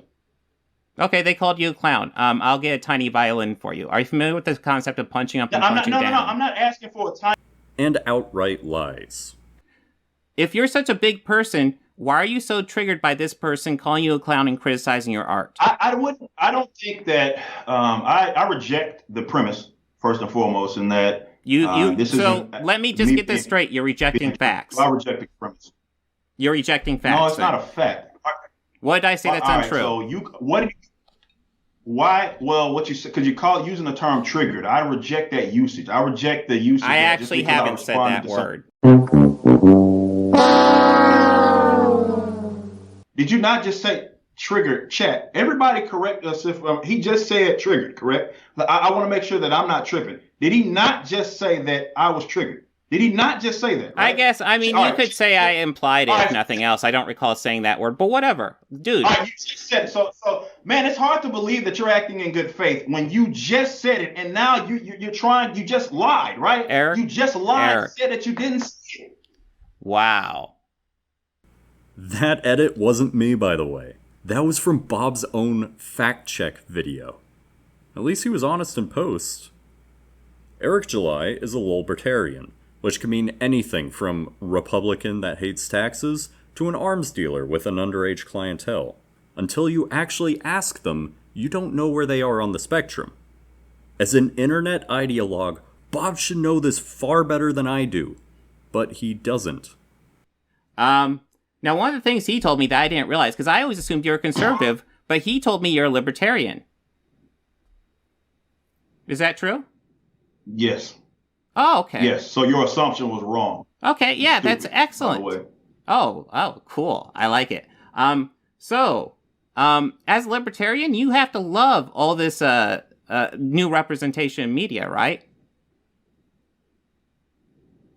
What does libertarianism have to do with representation in media? Because libertarianism, when it comes to a personal level, is just let everybody live how they want to live. So representation in media really lets people see how people live, and that's got to be great as a libertarian, right? No, that has not. All right, I'm just double checking my facts here, but libertarian is to ensure one's entitlement to participate in civil and political life, society, state without discrimination or oppression. Civil rights include ensuring the people's physical and mental integrity, what life, exactly and safety. What are you reading from? This is literally just the Wikipedia thing. Protection from discrimination on the grounds such as sex, race, sexual orientation, national origin, color, age, political affiliation. So you're reading the Wikipedia page. All right, can I explain to you what I am? All right, I'm gonna explain it to you. So what I am is I'm in anarcho-capitalism, which is like on a spectrum of what we view as modern libertarianism. Modern libertarianism has to do with the core principle of basically it's private property rights, right? Okay. Starting with self-ownership. Okay, and that is that you own yourself, obviously, and nobody has the right to, let's say, aggress upon you. Okay, I'll go ahead and agree. We both support trans rights. We both support gay rights. All that stuff, right? I don't separate any of that. There's just rights or rights. There's only private property rights. So you support trans rights and gay rights. I support private property rights. There's no straight rights, gay rights. There's none of that. There's only private property rights. Okay, so you're saying you support trans rights then? I'm saying that I support private property rights. Well, why do you keep on rephrasing it? Why do you keep on rephrasing it? Because there's no such thing as straight rights, gay rights, trans rights. None of those things are a thing. And there's only private property rights. The definition Bob throws up in the edit, which is different than the one he read, still doesn't support his argument. The freedom to be diverse and stuff is not the same as celebrating diverse and stuff. Which cleanly transitions to my next point. So your issue with Miles Morales over Barry Allen is that he's black. It's no. And you've essentially already admitted your whole issue with him is that he's black. No, that's not what it is that I said. And please do not say dumb shit like that. And that's the last time I'm going to tell you. I'm right here speaking to you, and don't put words in my mouth, especially considering who It's what you said, man. That I created. No, that's not what I said. That's what you wanted me to say. So that's the last time I'm going to tell you. At least be respectful enough to not put words in my mouth. I'm not doing that to you. If you had told me a progressive was implying a black guy was racist for not liking token characters, I wouldn't believe you. But here we are. Bob circles this argument until I gave up. Look, I don't like debates. I'd watch a 7-hour takedown before the 3-hour debate. I mean, Comicsgate was easier because the connection was bad and that offered a lot of laughs. But I'm an hour into a 3-hour debate and Bob is circling on saying a black guy that draws black comic characters doesn't like black people. If you want to see this abortion taking down, check out Alastor's video. We don't agree on everything, of course. I think there's some value in a blind reaction, i.e. not pre-watched. and he shouldn't have described what the inside of my vents looked like, but overall, it's a really good video, and I recommend it if you want more in-depth analysis than what I'm providing. Also, during the making of this video, Bob responded to Alastor's video, his year-old video. I teased it, but I won't be covering it. That's Alastor's, and he's working on a sequel. Keep an eye out for it. Moving on, it's another fucking debate. Mr. and Mrs. Bob got invited onto Adam and Sitch to debate how to criticize woke media without being bigoted. It went quite well. You're so bad faith, it's disgusting, dude. Bob, you are would you like... human You're garbage. kinda You guys are ridiculously fucking bad trash. Bob, Thank you. Bob. You can fuck off, you. You're fucking disgusting. Would you like to human finish beings, your closing? You're almost worse than anti-woke people. Like you're almost without worse calling than sexist because anyone you at least racist, At least would they're you like open, to finish your closing Wait. statement? Why are you? I'm so confused as to why. Bias check. I tried listening to their comedy show, but they kept bringing up politics. What the fuck, man? 0 out of 10. Unwatchable. The debate was calm but unproductive for the first couple hours. Bob let his husband speak for most of the stream, but there's still some fun Bob moments. Now, the foundation is She-Hulk. I'm not joking. So I'll break it down quickly for you. She-Hulk turns into a Hulk, Bruce Banner tries to teach her to control her power, she's a total bitch and says she can control her anger because she's a woman and had to deal with sexism her whole life. In the final episode, she punches a screen when it's about to play revenge porn of her. That's the show. Bob believes that's an arc and the show is good. Any suggestion that it's pushing an ideology is met by the phrase, woman's perspective. This type of thing. Well- She-Hulk is literally saying yeah, like, but- all women have to, control their anger in this way. So Okay. it's a much more political message. But the How show, is that the, political, though? the point of the show was that she was wrong in that moment. She didn't have all under control, and she needed to listen to Bruce a bit more. That was the point of that moment. And I also just reject the idea that a woman's perspective is political. Well, no, it wouldn't be because she's a woman. The perspective is political. It'd be by making it based on like all women have X quality and all men have X quality. That would be. Well, I mean, I don't think it was making such a declarative statement in that way. That Well, it's, I mean, she framed it that way in that scene. Well, you're arguing that they shouldn't have Jen essentially just espousing her point of view as a woman, that they shouldn't have that. That's what you're arguing. No. So let me ask you this. Like you keep on using the word politics. Can you explain the exact politics into a woman explaining her point of view? Right, but what makes that inherently I wanted political? to answer. Bob is obviously trying to disregard the argument and paint them as sexist by implying it's just a woman's perspective he's criticizing. What, you think I'm reaching? Okay, so you're talking about, like, we've already laid out and we've agreed. My point of view of feminism is that men and women should be treated equally, and we've agreed that's good. So what part of that ideology do you have an issue with being in media? We don't. So what are Bob's beliefs on feminism? I agree. I'm sorry, say it again. Do you agree that society, or do you believe that society is currently set up in a systematic way to oppress women? No, I don't agree with that, because the way you're describing is that that's the intention. Is it set up to? And I'm saying, like, no, I don't think that was why it was set up. I just think that it is an effect of having been established, as you guys agreed with, by men, and then just kind of played out that way for centuries. And now here we are, and we're able to look at go. Wait a second. So it's not so you don't think it's intentional, but you think it's incidental. Yeah, essentially. Okay. Oh, absolutely. So you agree with that, Bob? Because that is a big component of what I would call woke intersectional feminism, is that these systems are in place whether intentional or not. Sure. Okay. Remember back when I had to teach Bob the waves of feminism? Bob often states his beliefs are equality, which is second wave feminism and normal. But here, where he's asked directly, he actually believes society's systems are sexist. That's fourth wave. Though it is possible he doesn't know what's going on and is just agreeing with hubby. Now, remember how I said Bob overwhelmingly argues meta? Here he's doing it to defend She-Hulk controlling her anger perfectly until the very last episode. I don't even see how that is like a part of. Well, I mean, right now we're talking about like TV series and movies, which there is a difference. She-Hulk was told is more. It wasn't as much serialized as we've gotten used to TV series being. It was more episodic, while there were before- elements spread before we throughout. It moved was on much more from the- episodic.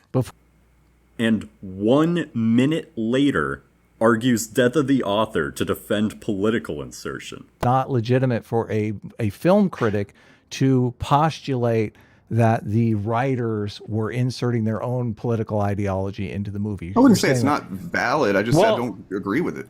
That's all. Well, if you're critiquing a piece of art, you critique that piece of art. Honestly, what the writers intended, like, it might be a fun Easter egg, but at the end of the day, it doesn't actually matter. You're critiquing Look, it comes the up art. all the time, though.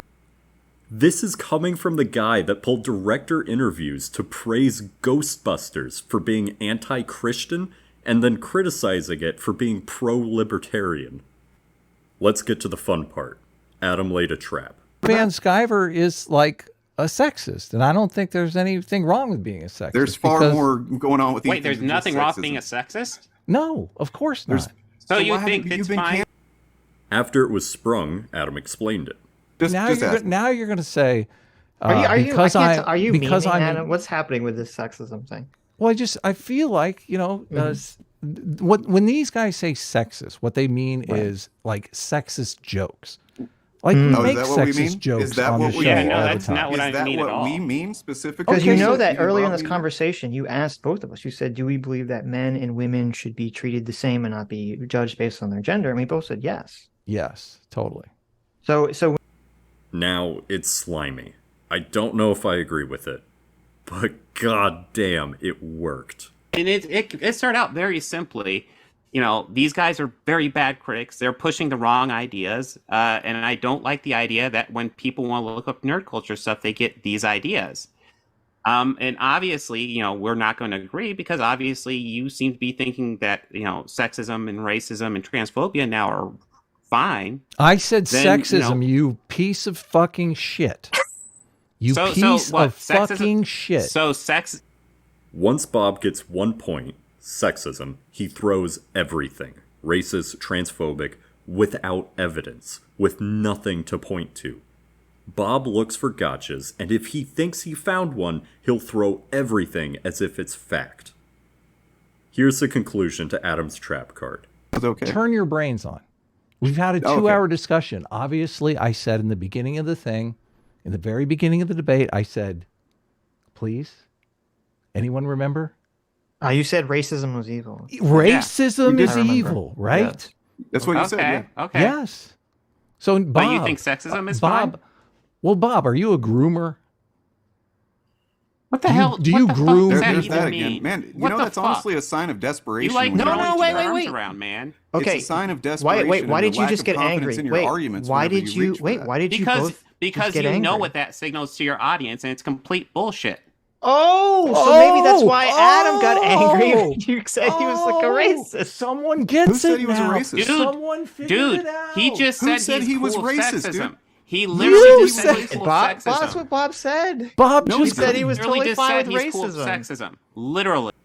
Did you notice actual fans didn't even register Bob called him racist because they throw those accusations out so freely? Well, that's actually the good faith interpretation. If I were bad faith, I'd say he's a fucking liar, which for the record could still be true.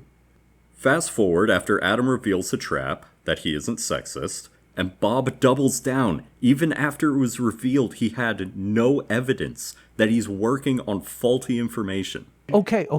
We're getting off in the weeds here. It's either a false accusation or an accurate accusation. I'm saying when you're doing it, it's a false accusation. I'm trying to figure out if you yourself. Well, that's the thing, Adam. We've already realize it's a established you're false okay with these application. behaviors. Okay, that's completely bad faith, but we can just let it go. Yeah, Sitch, are there any? That's what you said. Are there any? I'm racist, Bob. He just. Bob was completely stun-locked, and once he had that gotcha, even after it was taken away, his brain locked in bigot and he couldn't go back. Also, they don't understand hypotheticals. Well, Sitch, I just had to address this because you brought up how that maybe certain things shouldn't be in media. So, are you arguing a pro-censorship stance right now?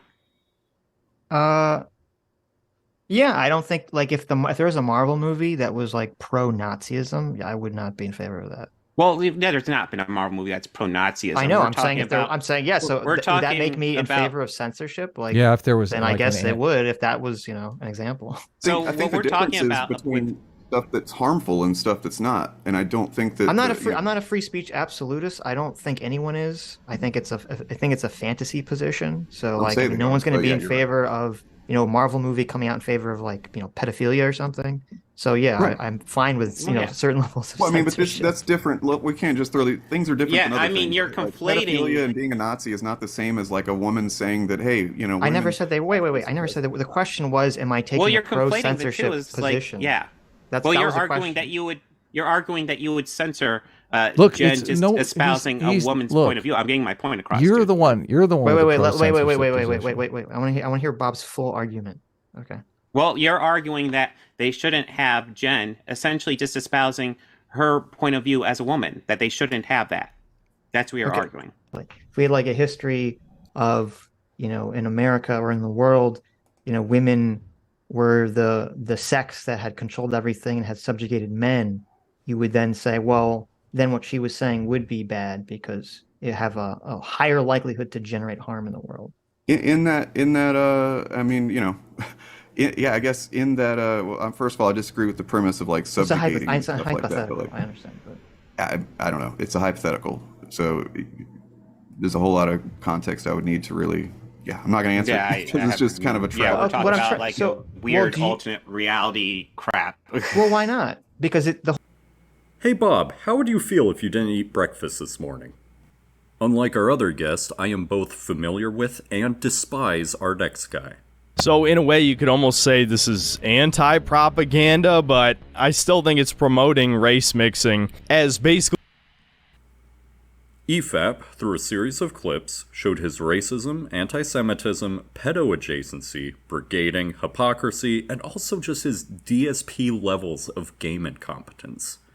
A pole user stereotype made flesh and lives with his mother. A bad dude.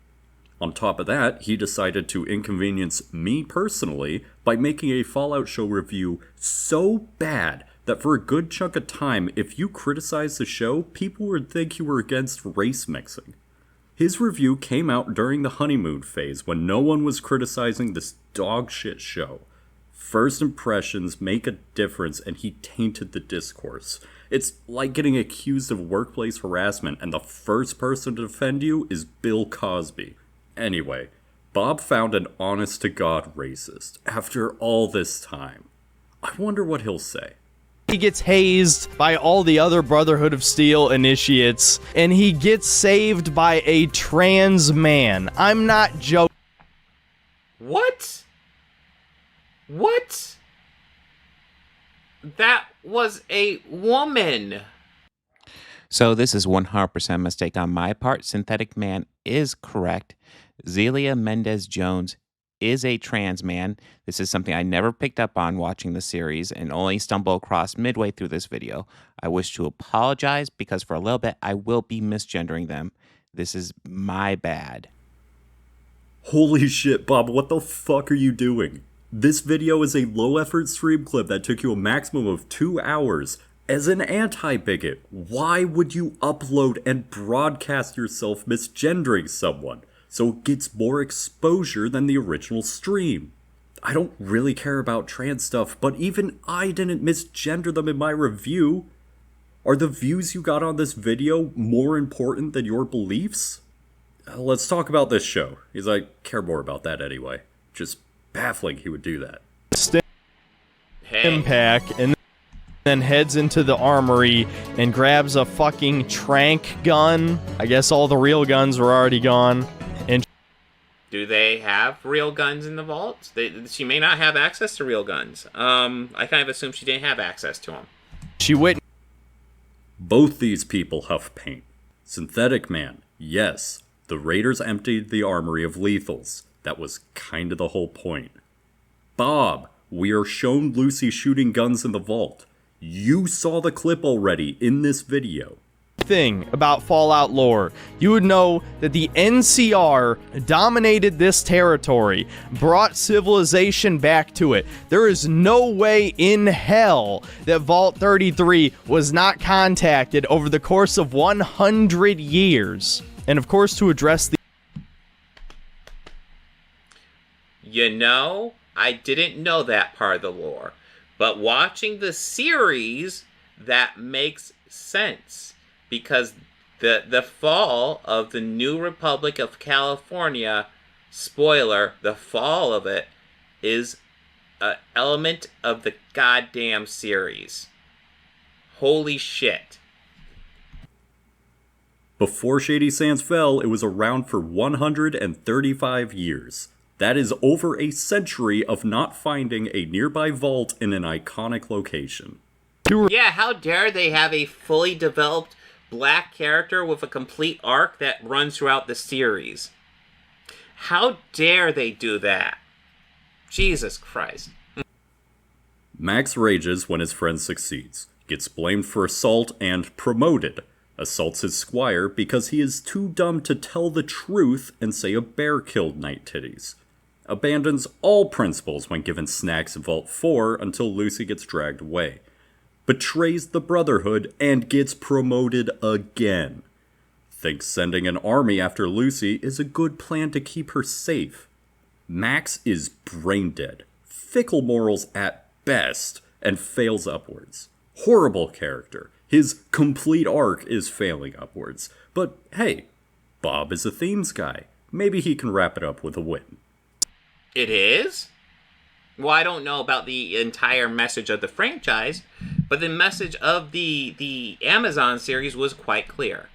And it was very much how capitalism, essentially Vault Tech, destroyed the world for money. I don't even need to pull from the show to explain this. The statement by itself says it all. If you destroy the world, nuke the infrastructure, supply lines, customers, nuke the money itself, how are you making money? This theme is absolutely fucking retarded, and it is the core of the show. It's what it's built on. I think that hurts the show irreparably. Bob doesn't even question it. Okay, so I've said it before. I have never, ever played any of the Fallout games. I don't know anything about the source material other than smiling guy with the thumbs up. Apparently that's Vault Boy. I don't know anything pretty much outside of that. I went into this series completely blind, and I enjoyed it thoroughly. No matter. To be clear, if you want to judge something in isolation by its own merits, that is totally fine. Just make it clear that's what you're doing, and we're good. In my own video, I spent the first 50 minutes completely ignoring canon so I can hammer home that the show is sloppy rot water by itself. Canon is only important to certain people because they have to cling to their knowledge of the minutia. Open your mind, be a Star Trek fan, and open your mind and say, where does Star Trek want to take me now? Fucking great fucking quote. Great goddamn quote, and I think it covers these canon arguments quite well. Don't get freaked out over canon details. Just enjoy and appreciate where the story wants you to go. Now we disagree. That quote is Cope. Why should we be held to writing standards between media in the same franchise? Sure, maybe some people will cling to their knowledge of the minute. Bob, for example, does this when he held an actor's name over rags. But that's different, because that's meta, and meta is important, unless you're going to use it to point to politics, unless those politics are something I agree with. Bob's seesaw standards aside, canon is important. Canon is story on a wider scale. If Book 1 had Frank working at a grocery store and the plot was falling in love with a vegan customer, but Book 2, Frank is a pilot and he has always been a pilot, well, that's a canon break. It also throws the wider story of the two books. The canon breaks in the Fallout show hurt the wider Fallout story. How ghouls work, major factions, and how the world got nuked. We're done with this video. If you want to see an anti-bigot video on SyntheticMan, don't watch Bob. Take Blar's advice and watch the EFAP video. If you want Fallout show critiques, don't watch SyntheticMan, watch me! During the making of this video, Bob kept doing funny things that if I covered them all, I would never finish the project. So I'm going to end it by touching on their coverage of EFAP's Deadpool review, as I think it wraps things up quite nicely and reinforces why Bob is known as the bad faith guy. Their biggest critique is that EFAP isn't substantiating their arguments. I don't like this film. Fucking Christ. I mean, let's see, we're 29 seconds in. He's said a couple of reductive things and then just started to sound like he might have some point to make. And then he just says he doesn't like it.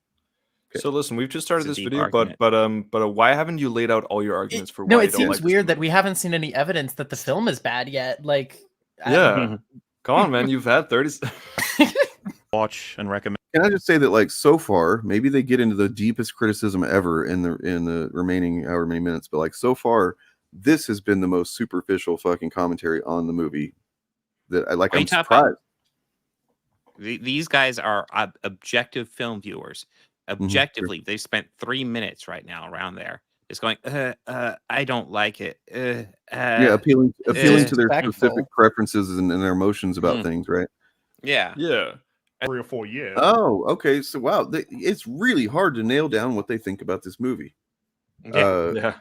Because it's just it just suddenly went to it's about as bad as everything else, which I imagine, you know, if we're talking about the Marvels and stuff like that, then they didn't like that one bit. I mean, we are almost halfway through, and they have yet to make any substantive claim or about like how bad this movie is. Like little bits here and there, but like nothing that qualifies as runtime yet. It Jesus. hurt our feelings about Logan. Yeah. Yeah. Made us sad. Well, that's not a very objective criticism, though, so I don't count that. I don't think it's valid. That's wild. EFAP is known for their long, in-depth critique. How could they have fallen so low? Well, spoilers, they didn't. Yeah, he's like, dude, I got better. Oh boy, you can tell Longman has already been ruffling some feathers, so that's like that right there is like, okay, so you want that. That's part of it. Okay, got it. You admit that. It's part of the experience of being a Mauler fan is that you ruffle people's feathers. Cool. I mean, like that's actually not cool to me. It's kind of lame, but whatever. You get, and that's what they get out of it. Mm-hmm. And it's always bizarre to see, you know, especially in his community, because they're like some of the only ones that can actually communicate a coherent thought. Sometimes let's do it. Everyone, he's back. The anchor being is back. The character you know and love so well. Every fucking characteristic down to the actor himself is back, and they'll use him till he's 90. Don't think about what meaning you could draw. That wasn't an EFAP video. That was a stream clip from the EFAP Highlights channel that pulled the clip from the end of a 6-hour stream. That's where the arguments are, in that stream. This is a clipped conclusion. No one in the panel acknowledges this, and they all act like it isn't. That's why people think you're bad faith. Also, this clip is pretty fun. Yeah. And then Rags goes, kill yourself. Yeah. You know? I'm praying. Actual Fans has also told Rags to kill himself. We're going to roll into the conclusion, but first I want to monologue on stories. Since the days of hunter-gatherers, man has been telling stories. To teach useful skills, to warn of dangers, to explore topics of love, hate, hope, loss. Stories can be as simple as folk hero or as complex as political manipulation. We use stories to learn lessons from others, experience others' points of view, or just to have a relaxing night. Stories can be as low stakes as friends at a bar or so impactful that they form a religion. Stories are part of what make us human. Also, stories are just fun, as is critiquing them. Conclusion time. Bob is a film critic that doesn't understand the concept of canon, prioritizes the meta, and consistently only gets surface-level understanding. He degrades storytelling as an art and lets politics rot his thoughts.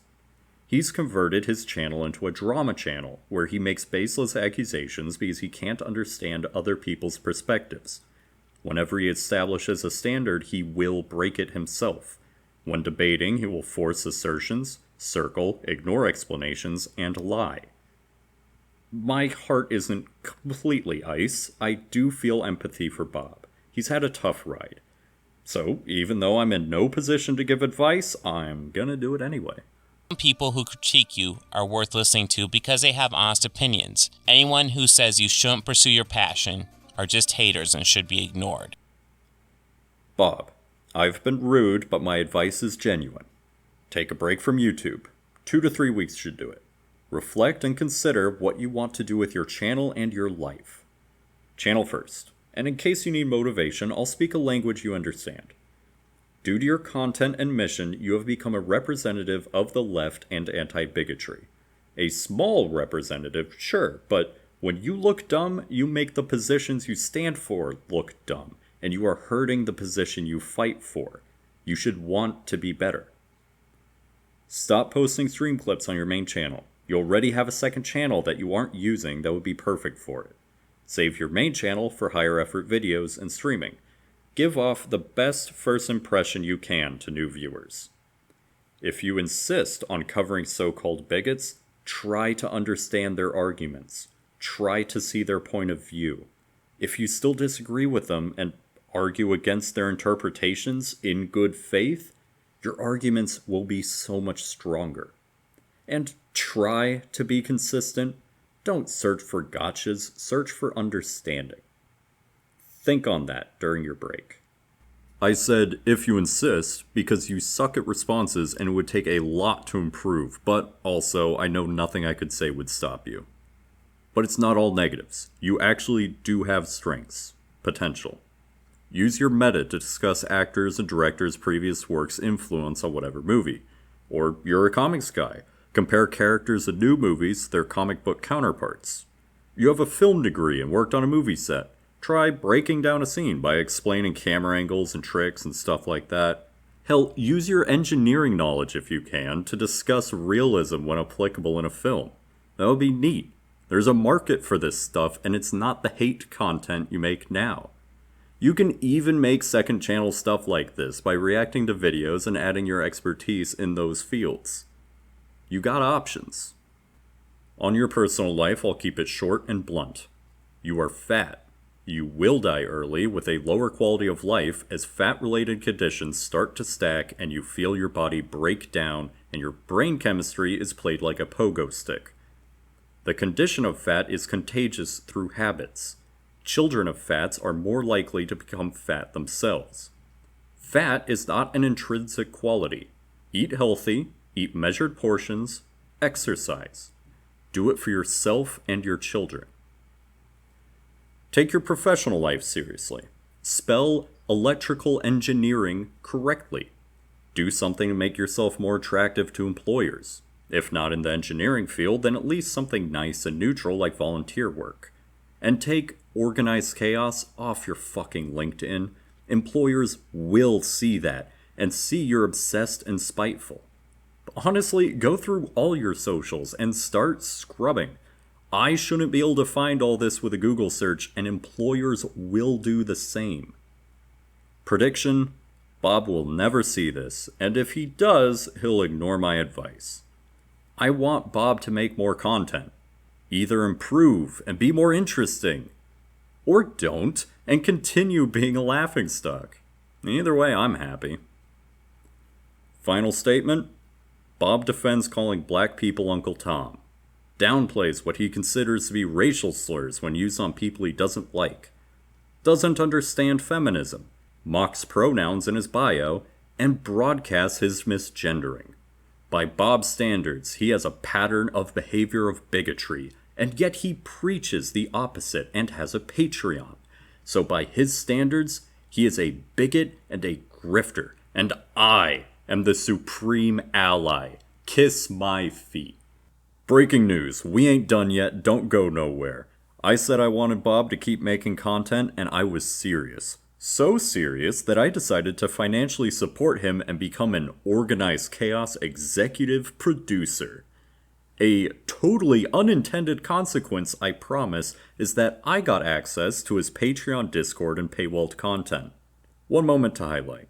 A user gently called actualfandom ugly, then moved on to disagree with the hosts, arguing Guardians of the Galaxy 3 is a story about general found family and identity, not being gay. For these crimes, Anal Fans calls them a bigot, a creep, a retard, a gooner, a psycho. Says no one ever believed in them, that they are all alone and it's their own fault. But aside from Anal Facts having a normal one, I will fuck your mother. I will fuck your sister. I'll fuck your father too because he wants to. All right. I will talk so much shit that you'll have shit coming out of your fucking grandfather's fucking urn. Okay. Jesus fucking Christ. You can't even fucking spell simple words, dude. And you want me to fucking think that your opinion matters? If I met you in real life, I would fucking remove your head for being such a bigot fucking moron. The Discord was actually pretty chill. For a paid server dedicated to a political hate drama channel, I was expecting worse. And the fact that a user was comfortable enough to disagree with the host and didn't get banned for it is actually a pretty good sign. For those of you with the memory of the sages, you can tell what's coming next. I give you the paywalled Rags drama conclusion. That correctly, in his first response. Well, yeah. Honestly, like, if you want to say Reva doesn't make sense in mainly what she does in the last episode, like, she goes after Luke, and that doesn't really make any sense. It doesn't, but, like, what behavior did she do that would make you call her a clown person? Because typically clown person is the type of thing you do for, like, race, just essentially it's a racist dog whistle to otherize people. And it's unique that you're using that term to describe Reva, who happens to be a black woman. That's a very interesting take. The first 9 minutes is a highlight reel with some racist jokes, but also just random crap, like insulting someone he likes. I feel that was the case here. The MCU needed because you're stupid. That's the thing. Yeah. You're actually stupid. I mean, your brain cannot recognize the information that it's been blatantly presented. You're stupid. That's why you don't understand. It's like actually you're stupid. That's the problem. Right, I'm going to go ahead and guess you're not a fan of Captain Midnight's content at this point. No, this. Here's the thing. And how much he hates Wakanda. Hate Wakanda, right? Because Wakanda's full of horrible, terrible, awful people. They're a cruel, barbaric dictatorship, virtually an ethno-state. They're racist. They're xenophobic. They're just a horrible, horrible, horrible country, and I hate them. So getting me to really want to see Wakanda do well is a big ask that I... Since this clip is in here with the racism, I'm left to assume Bob considers this racist. Is it racist to critique South Africa? Do countries get a pass based off skin color? How do you live like this? And I gotta say, I'm feeling pretty justified A-logging a fellow A-log. The difference is, I'm better at it. Bob complains that Rags made multiple hit pieces on him, but never debated him. Yeah, so, yeah, we did a little video back and forth, but never actually had a conversation. And my rule for a long time was, I'm not going to cover... Like, everybody was screaming, I need to cover his video. And I had said, I'm not going to cover his video until he sits down and talks with me. However, now it's been 10 months. Never talked to me. And the argument is always been that apparently Rags is too busy to sit down and have an hour conversation with me, even though he has plenty of time to do video hit pieces on me, which is interesting. Unlike Rags, who only reacted to one video at a time and at the worst called him a consumer, Bob went through Rags' old content and called him a racist. Accuse others of your own guilt. If you, dear viewer, call my video a hit piece on old Bob, then I'm inclined to agree with you, if for no other reason than I think it sounds cooler than drama essay. And no one is owed a debate, especially with someone who avoids the topic in favor of digging for dirt. Bob complains that Rags used a bad photo of him and that it's unfair since Rags uses an avatar. Organized Chaos. A very clever name. You know, I used to get offended when they would just grab bad pictures, because of course when you're doing videos, like, yeah, you can find bad pictures. And at least this one was in focus. This is driving me nuts today.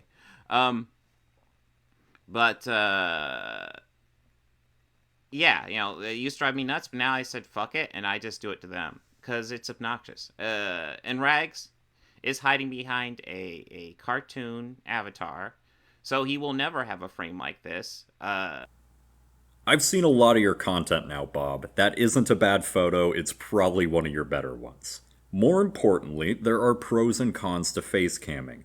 Makes editing and building rapport with your audience easier, but anything you put out there is free game for criticism or ridicule. I don't do it because I enjoy the illusion of privacy, but Bob made his choice and is now whining. Bob complains that Rags doesn't address his points. Like, you haven't even gone over any of my points. You're literally just like, let's examine this, let's examine that. I mean, dude, like, I make points, and you're just ignoring them to go after superficial stuff. It's fucking like you don't want to go over points.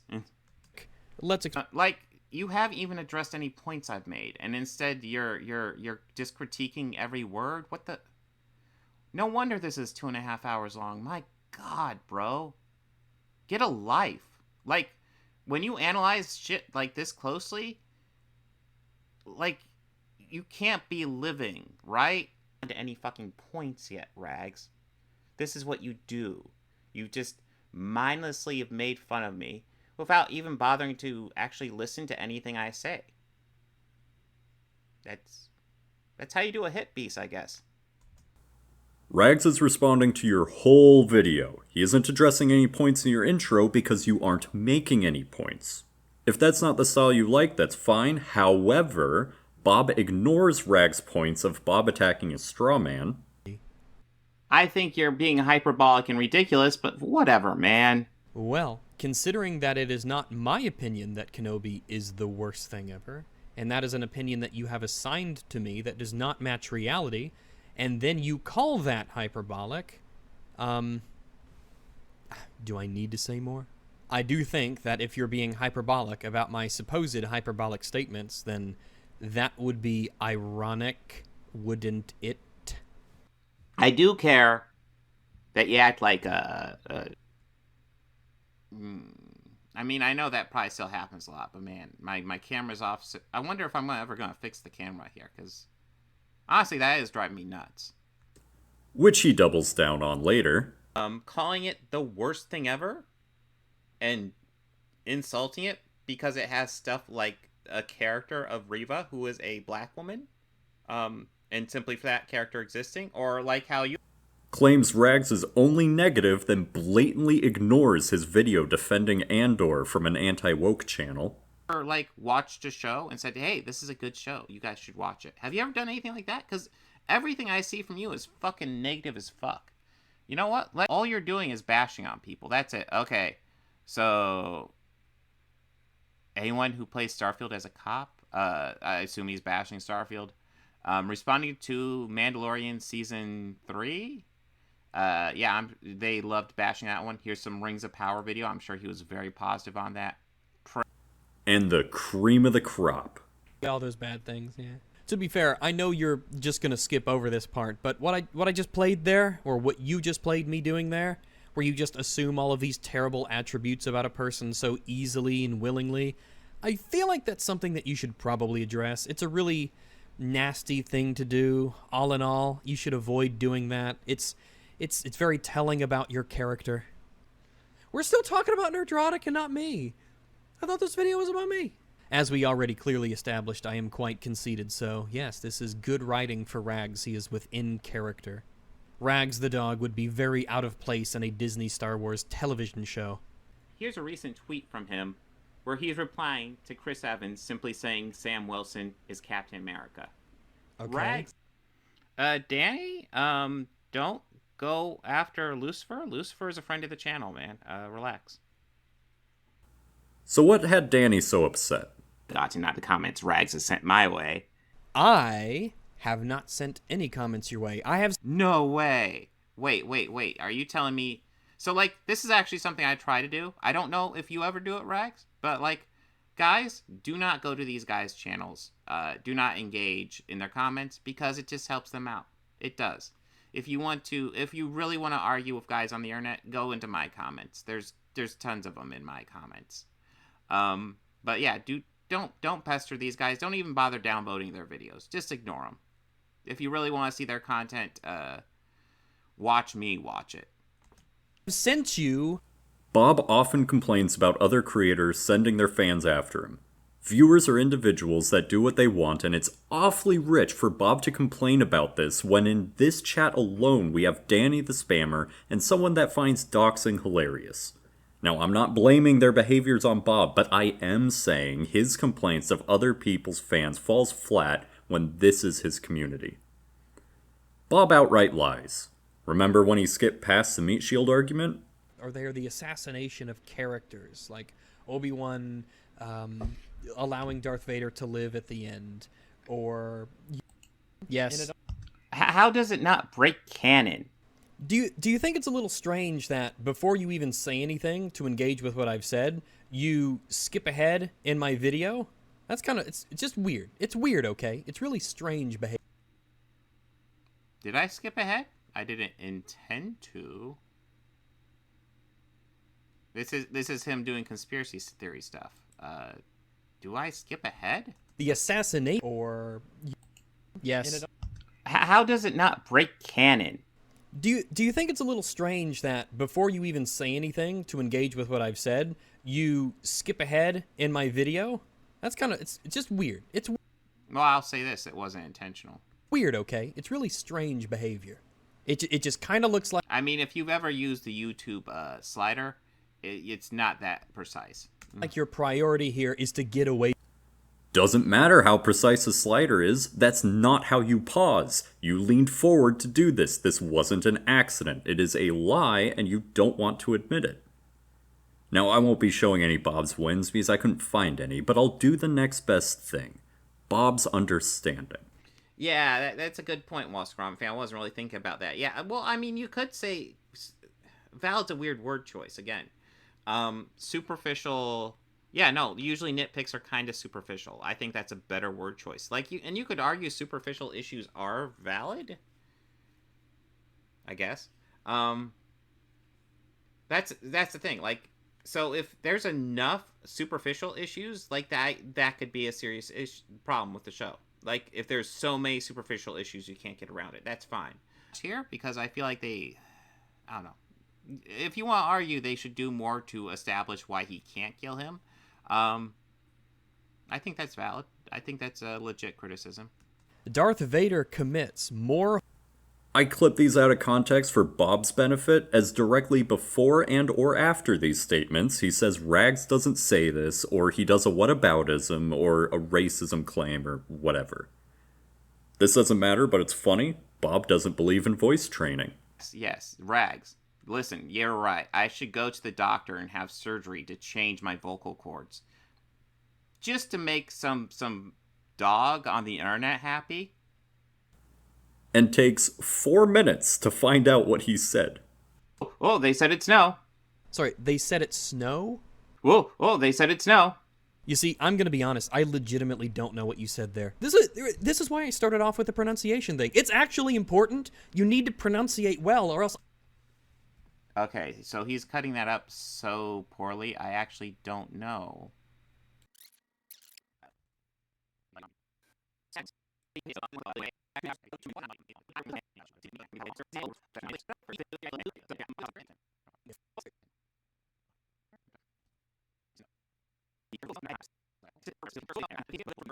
This will be, whoa, they said it's snow. And I don't care. I do not care. I get kind of sick of looking at reactions to my... No, I actually am kind of curious what I was trying to say there. It doesn't come out clearly. Rags, I'll get... Like I said, it doesn't matter, but it is funny. John Walker is a fucking Chad. That pod... John Walker's a Chad? Did you watch that show? What? Did you guys actually defend John Walker and the shit he does in that show? Podcast has me. It has Mahler. It has Fringy. It has Jay Longbone. It has... Do they go over, like, when he murders the guy with the shield? Do they go over that? Oh, God. Okay, now I want to see this. I want to see this, guys. Earlier in my bias disclaimer, I said I found Rags annoying sometimes. I was downplaying my views on him. But over the course of this project, my attitude towards his content has improved significantly, and this seals the deal. Thank you, Rags, for derailing Bob so hard I have an excuse to fangirl over my favorite Disney Marvel character. John Walker is a good soldier that is assigned the role of Captain America but doesn't think he's worthy of the title, and his wife and friend have to reassure him. He tries working with the Falcon Winter Soldier, but they blow him off or openly act with hostility every time they meet, but he keeps trying. He keeps helping them. The world is against him. He's fighting superhumans as an ordinary man. Wakanda agents attack him because they don't believe laws apply to them, and Sam and Bucky, his allies, treat him with disdain and abandon him. Despite this, he keeps trying to do the right thing, keeps helping the allies that openly hate him. Determination isn't enough since he's comically outclassed, so he takes a superhuman serum to even the odds. His best friend is murdered, and Walker kills one of the terrorists responsible. After all that, the Falcon and Winter Soldier find him in a warehouse mourning his friend. Walker's first response to seeing them is to ask if they're okay, if they need medical attention, because John Walker, even at his lowest point, the worst time of his life, is a good man more concerned with others than his own well-being. They demand the shield from Walker and assault him. He gets beaten, his arm broken, dishonorably discharged in a kangaroo court that ignores his rights, and the first thing he does is comfort his friend's grieving family. He then returns, with no orders, authority, or equipment, and saves more people. John Walker is a Captain America of the modern era, where warfare leans heavier to the gray and complex compared to the black and white of the 40s, where a single moment can be removed of context and used to destroy you by an authority that would rather throw you out than fight for you. John Walker is a story of a man in a world out to get him, but he never gives up and always does what's right. It's an incredibly human story. What's to stop him from breaking? It wasn't necessarily that he was unarmed, it's that he was subdued. He had him down already. The fight was over, but he just executed him in front of the public with a shield. Like, it was pretty fucking hardcore. Breaking out when the video Bob is watching covers the moral arguments. This other video, the legal arguments. Both are great and I recommend them. The man Walker killed is a weapon, refused to surrender multiple times, and at the very end had his arms reaching up towards Walker, which could be a panicked attempt at surrender, or an attempt to block the shield, or preparation for grabbing Walker. He is a weapon in an organization that burned people alive and is now reaching towards Walker. I think it's justified, but at the very least, it is not black and white. Walker is such a good example of the sympathetic straw man. He's designed to be Again, not like it's even in the video tile. A character is not inherently a straw man. You can make straw man arguments about a character or a person, but a character isn't a straw man. Like, I think Craig kind of got it right. They meant foil. He's a foil because he is a foil to Sam and Bucky in this series. Be an example of how not to do things, and how he and the government are wrong compared to Sam and Bucky, but his actions are so understandable and the rest of the story is so poorly written that he comes across as the most likable and sympathetic of the characters. In America. Yeah, he's a nuanced character. Not everything about John Walker was bad in that series. It's not like he was a straight-up villain, which is the most interesting antagonists there are, the ones with nuance. The whole point is that the show assumes you'll like the heroes and assume they are correct while John Walker is wrong. The writer's intention may have been nuanced, but the way they wrote it, his one evil action wasn't evil. Compare that to the heroes breaking a mass murderer out of prison. Anyone he kills now, at least some of that responsibility lands on the heroes. Those are just the big defining events.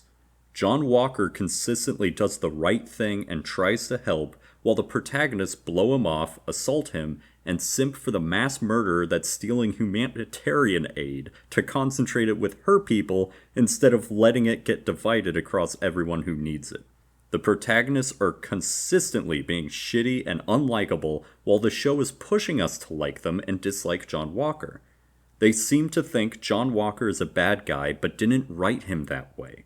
We're supposed to hate the idea of him instead of what they've written. That's why the video calls him a strongman character and not a nuanced character. Bob's view of John Walker is another example of not being able to understand a film any deeper than the writers want him to. This little venture was fun and worth the price of entry, but if any of you guys want to compensate me for my efforts, I had to create a Patreon account to do this and fight an auto-suspension for when I asked for beer money. I wouldn't pay me, but a like and subscribe is free. Stay hydrated. This video is brought to you by Master Ficus. Master Ficus has an interesting channel on YouTube, and while I don't agree with all his opinions, mainly on Fallout, I actually thought it was an excellent show. He does present his case in a very thoughtful way that I definitely appreciate. And he is definitely way more familiar with the games than I am, so he has that going for him. I highly recommend you check out his channel. It'll be linked below.